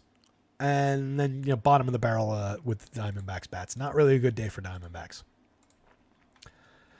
Nats, Padres. Adam Mazur is very expensive on DraftKings. 8,200. Why did I think he was cheap? Oh, because he's 61 on FanDuel. That's right. He was the one where it was reversed. I don't think we're getting enough. Went 6 in his first start. That was against the Angels. Went 6, struck out 2, walked 4, just 1 earned run, 2 hits. Quality start, no win. Yet to get a win for him. 3 innings, gave up 8 earned runs to the Diamondbacks. 3 2/3, just 2 earned runs. Struck out 4, walked 6 against the Mets. Pretty inefficient start there. Obviously no win, no quality start. 4 2/3 against the Brewers. 3 earned runs, 5 hits, 3 strikeouts, 3 walks. Gave up a homer. Pretty low end, 13.3% strikeouts and nearly a 20% walk rate. That's not great. 7.27 ERA and a 6.56 xFIP. I think we can reasonably avoid Adam Mazur here, even at 6,100 on FanDuel. The odds of him going out and putting up a 6-inning, even just to get you the quality start bonus, probably pretty thin, even with a bad Nationals team in town. Nats, 19.8% strikeouts for the projected version of their lineup. On the other side, the Padres, that's an 18.8% strikeout rate with Bryce Johnson taking up the last spot in the lineup. Mackenzie Gore is a pretty good pitcher. 8,800 on DraftKings, 9,500 on FanDuel. Projects out pretty well. 80 innings, over 15 starts. He's got a 28.2% strikeout rate, a very nice 3.26 xFIP, just a 3.49 ERA, so not much difference in terms of runs allowed versus expected runs. 114 marked by Stuff Plus. Love the arsenal. Just a 1.72% home run rate on 6.4% barrels. Has been excellent over time at limiting premium contact. The fact that he only cost 88 against a pretty diminished version of the Padres, that's got a lot of appeal on DraftKings. That's a really nice price. This is an effective price. He's playable on FanDuel, but he ranks there. A couple of guys I'd rather have than him on FanDuel, but very much in play on either side and could easily go out there and win the day. A lot of upside for strikeouts, even against the low strikeout Padres squad. No Fernando Tatis is the big downgrade for the Pods. You were already dealing with no Xander Bogaerts. He was bad, and then he got hurt, and he's working his way back. Now, Manny Machado is in the lineup, but is underperformed. Jurickson Profar has dramatically overperformed so far. Everybody else is just kind of I mean, Luis Arias is obviously a spectacular hitter, but he's not a huge DFS threat outside of correlation. And then everybody else is kind of and gettable. So I like the spot for Gore here. 88 on DraftKings is a very nice price. If you're going to Padres, you start with Luis Arias, 4,300, 2,700. There's upside for 4 base hits any given slate, and then it's a matter of what do his teammates do to help him out. Jurickson Profar for 4,231. By the way, Arias is stupid cheap on both sides. For a guy who could just give you upside from singles and runs scored, he should just be more than 4,300, more than 2,700. The first base eligibility on DraftKings is not ideal. Still having him at second on FanDuel has its appeal. Profar for 4,231, 10 home runs on the season. He's also got first base eligibility now on FanDuel, just a DraftKings outfielder. Has been very good. He's getting on at a 413 clip, which is just ridiculous. Dynamite correlated scoring option who's been providing individual upside. Manny Machado, 7 home runs, 260, 313, 381. Really needs to turn it on, but we're still getting hard hits out of Manny, if nothing else. Jake Cronenworth, 44-29, has 12 home runs, having a pretty nice season. 192 ISO, 127 WRC+. Has cooled off a little bit after a hot start, but 333 quality plate appearances from him. Donovan Solano, 31-25, a mix and match part. He's got 3 homers, a 117 WRC+. Capable line drive option. Not a big power hitter, but can drive the ball, doubles kind of a hitter. Can definitely bring runners around at a cheap price. Jackson Merrill for 41-28, having a good season, up to 10 home runs and 9 steals, a 122 WRC+. Very solid contributions from the rookie. Ha-Sung Kim, just suffering in batting average, but 10 homers, 15 steals, a 109 WRC+. Doing a lot of Ha-Sung Kim things despite the low batting average this year. Kyle Higashioka, called him out yesterday as somebody to watch just for premium contact and power upside. 6 home runs in 85 plate appearances as a part-time catcher who's going to have more opportunity with Luis Camposano out. Higgy hit 10 home runs exactly each of the last 2 seasons. We're already more than halfway there. Was he at 6 yesterday, or did he hit a home run after we talked about him yesterday? I don't remember. Either way, an underappreciated catcher for very, very cheap pricing who makes a lot of very good contact. You're just going up against a good pitcher, not the best spot in the world. Bryce Johnson, dead min on DraftKings, not available on FanDuel. Is there any reason to talk about Bryce Johnson? Last year in 48 plate appearances, hit a homer, stole 3 bases. Mix and match piece. Nationals against Mazur. Probably pretty playable, given how pretty bad Mazur's been. Abrams for 59-35 continues to be really expensive at the top of this lineup. 12 homers, 11 steals, 227 ISO. It's not undeserved. I talked about this yesterday. But when you put him in Bobby Witt territory, it becomes a little bit more challenging to play C.J. Abrams in a lot of cases. Does look appealing in this spot, though. Taking this team off the top. As far as like your lower-end teams that are very cheap, the Nationals are probably one of the more appealing overall squads today. 4.16 implied total. Not exactly gigantic, but among the terrible teams, not terrible. Lane Thomas for 47, 32, 8 home runs, 17 steals. You also have 8 home runs and 12 steals out of Jesse Winker. A lot of production for counting stats from those top 3 guys. Everybody can get on base. Only Winker has been getting on base. The other 2 are hitting for a little bit more power. Everybody is at least slightly above average for run creation up top. Joey Meneses is kind of problematic. 239, 296, 317 really hasn't given them anything the last couple of seasons after what looked like being a pretty reasonable power bat. He does make 40+% hard hit contact, but it doesn't turn into stats. He doesn't really turn it into runs, doesn't turn it into homers, so just a concerning spot. Probably belongs further down the lineup. Eddie Rosario, Keibert Ruiz, Nick Senzel, Luis Garcia Jr., and Jacob Young. You can mix and match your way through those guys. Most of them are at or about the Mendoza line or a little bit below. Rosario's got 7 homers and 8 steals and some memory of ability, but mediocre 226 plate appearances. Keibert Ruiz puts a ton of balls in play, was hitting them harder last year, had 18 home runs last year, only 4 over 205 plate appearances this year, and most disappointingly, sub Mendoza in just a 239 on base, despite the frequency of contact. Senzel has been pretty bad. 6 home runs, a 155 ISO. 102 WRC plus is interesting on mostly a 327 on base percentage. You can still draw walks. 13.3% walk rate is nice. Everything else has been mediocre. Garcia's got 7 home runs and 10 steals. Most of that came in the first month or so of the season. Jacob Young has 17 stolen bases this year, 273, 327, 337. Maybe an effective wraparound. Mackenzie Gore, Nationals bats, Padres bats. Probably wouldn't play Adam Mazur even for 61 on FanDuel. Last game up.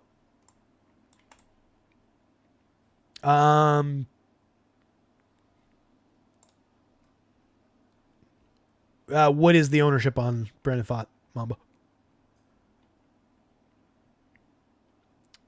16% on DK, is that what we're saying? He's more highly owned than Joe Ryan. I think he's capable enough. But I kind of land more on the Twins side of that equation. He's very cheap. That's what would gain the popularity. And again, with the Twins sub 4 in Vegas, I think that's where some of that upside and that appeal is coming from for the public. But again, if you just did that to the run total, now the Twins are at 4.25, looking a little bit better and a little bit more like a lot of these squads up here.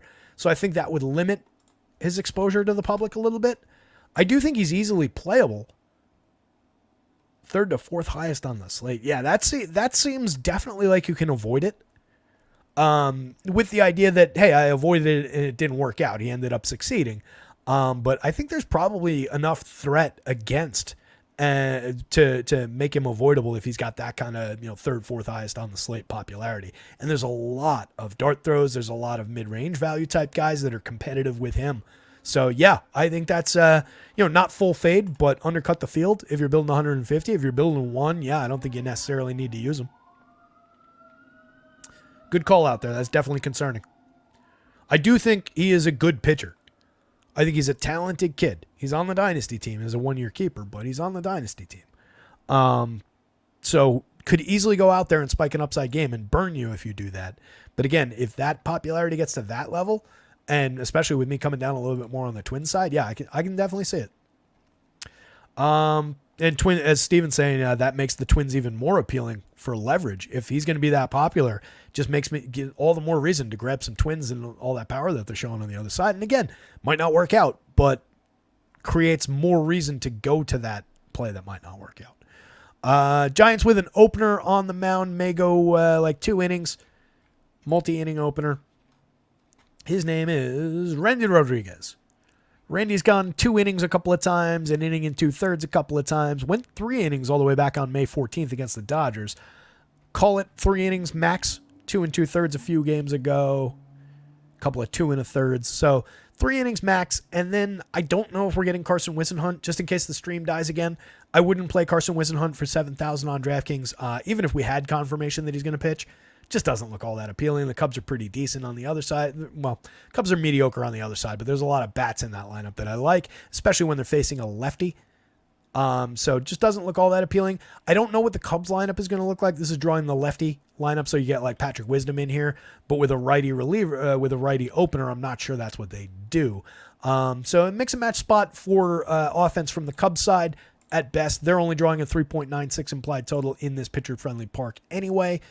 Kyle Hendricks on their side of things, just a 17.2% strikeout, 7.46 ERA with a 409 xFIP for Hendricks. I continue to think this is around, 4.5 is around the accurate number for Hendo, but there's just not a lot of DFS appeal. Even at 56, it's really, really thin.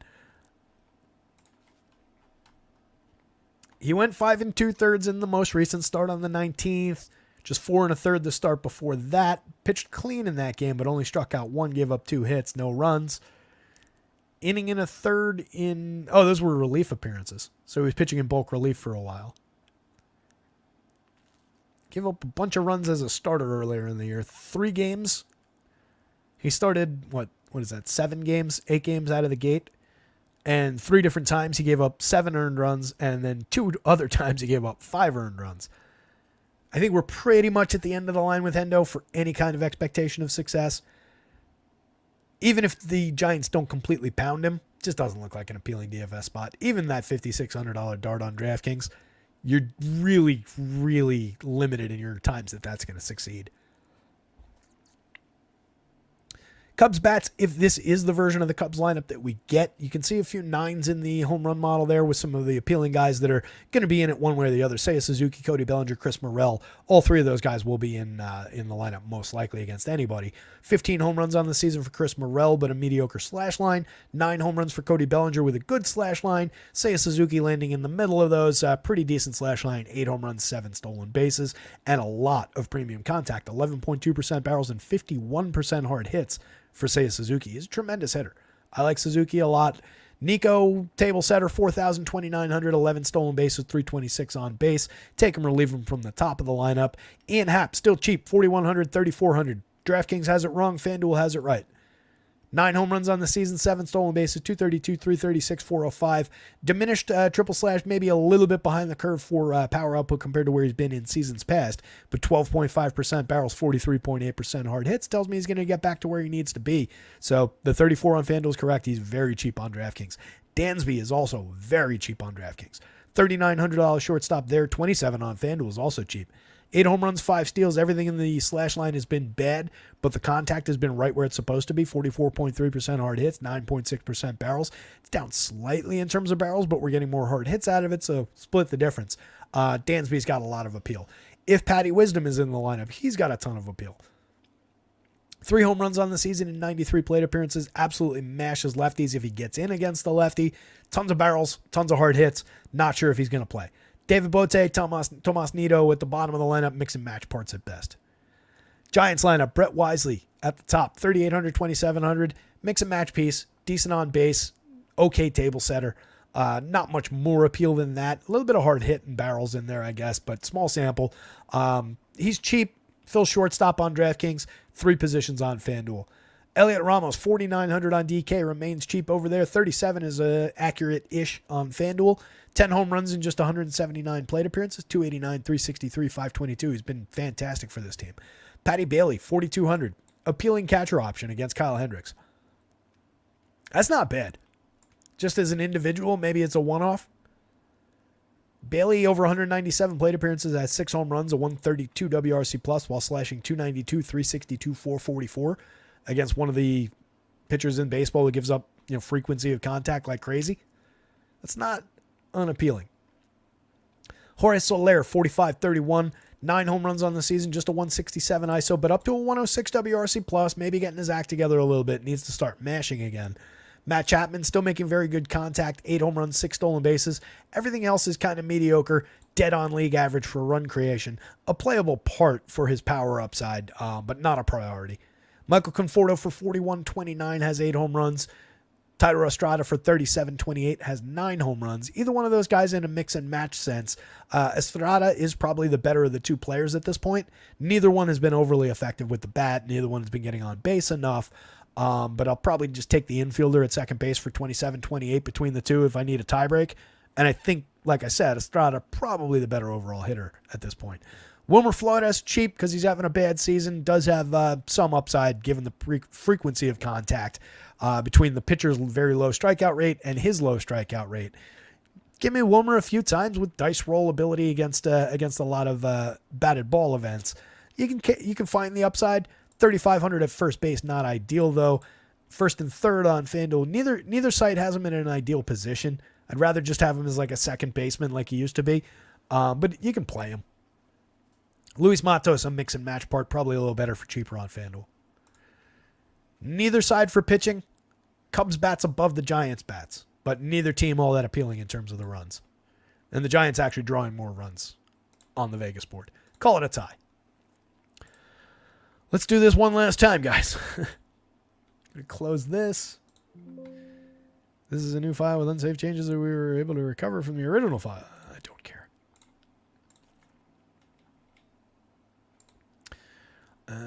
We'll close that one too. All right. Ronaldo off the top. Fully believe in the talent. Fully believe in having him at that level. If you want a little bit cheaper, I can absolutely go to Bobby Miller as long as the weather stays clear in Chicago. Love the upside for him. 8,500. Definitely a bargain price for Bobby Miller on the DraftKings slate. Joe Ryan, totally playable against the D-backs from the 3 spot. 10,000, 9,800, priced appropriately. Looks like a good option. At the very least, you want to have a pretty decent share of Ryan in your portfolio if you're building a bunch of lineups. Hunter Brown, Hunter Green, the Chromatic Hunters. I like Brown quite a bit better because he's not pitching in that Cincinnati bandbox today. He's also facing the Rockies. He's doing it in Houston. 8,000 is just way too cheap for him on DraftKings. 9,200 is correct-ish on FanDuel. Wouldn't have objected to having him at 95 or even up to like the 10 range. I forget whether it was 6 or 7, but a bunch of quality starts in a row for Mr. Brown. Hunter Green has tons and tons of strikeout upside. It's just don't love that ballpark. Don't love the walks. Not my favorite pitcher in terms of it just gives you some bumps along the way. A lot of sweat when you roster Hunter Green. 10-3 on FanDuel feels a little pricey. It's a terrific matchup against Pittsburgh, but not a great ballpark, not a great environment. 86 on DraftKings, a lot more playable. Mackenzie Gore, totally playable on either side against the diminished Padres lineup. 9,500 is fine on FanDuel. 8,800 more appealing on DraftKings. Seth Lugo, too expensive. 10-4 on FanDuel. He gets ruled out by a lot of these other guys. Not a premium strikeout option. Could find more strikeouts today against Miami given their strikeout propensity, and it's a terrific matchup. It just seems like another spot where 7 innings, quality start, decent day, but only like 4 strikeouts from Seth Lugo. You can get away with that when he's low 9s, mid 8s. When he hits 10-4, when he hits 96, he's got to do more. Becomes a little bit sticky at that point. Garrett Cole, I don't think we get the innings. Kevin Gausman, don't love the hitting environment, but he's appropriately priced to take some shots with. There's no reason in the world to think that Kevin Gausman can't succeed at 8,100, even against the Red Sox, even in that ballpark with all those lefties.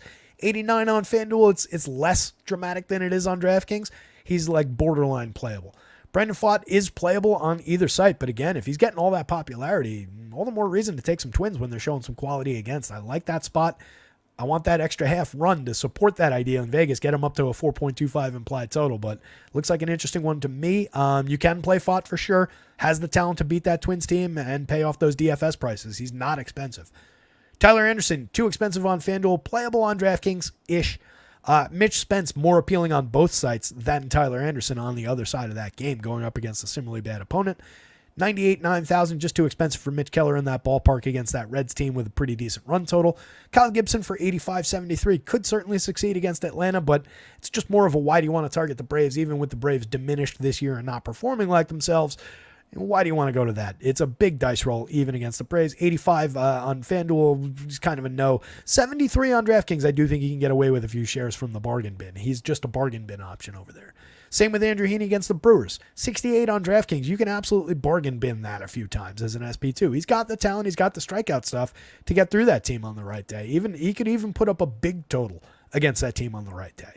The problem being, it's Dr. Jekyll and Mr. Heaney. You got to get that right day, and there's a lot more wrong days in there with Andrew Heaney than there are right days. 77 on FanDuel is unnecessary but playable. 68 is a lot better as a bargain bin on DraftKings. Brian Bayo, I don't love the pricing against a relatively low strikeout Blue Jays lineup in a decent hitting environment. David Peterson is very, very cheap. You need him to find a few strikeouts on DraftKings if you roll that dice from the bargain bin at 63. I think it's doable, but it's probably not a good idea.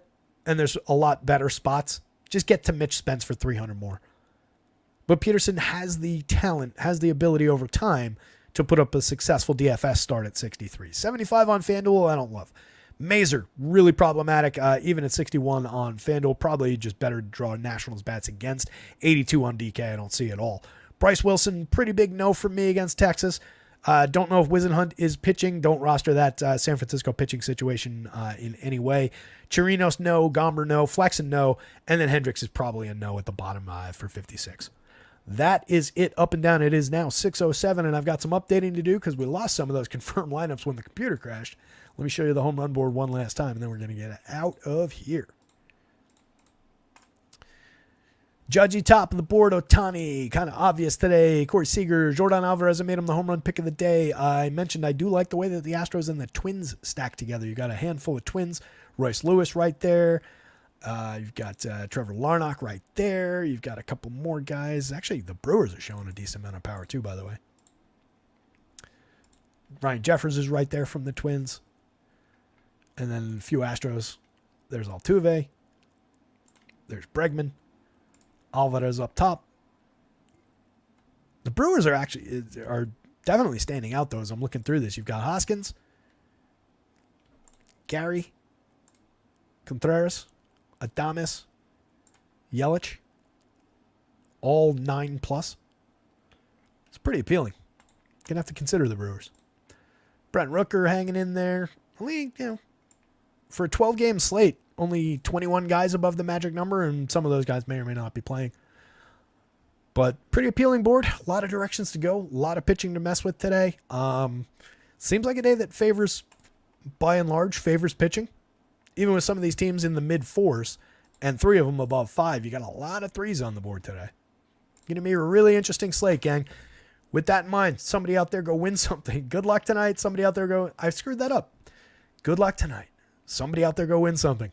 I will see you tomorrow, assuming that this computer is working. So long, guys.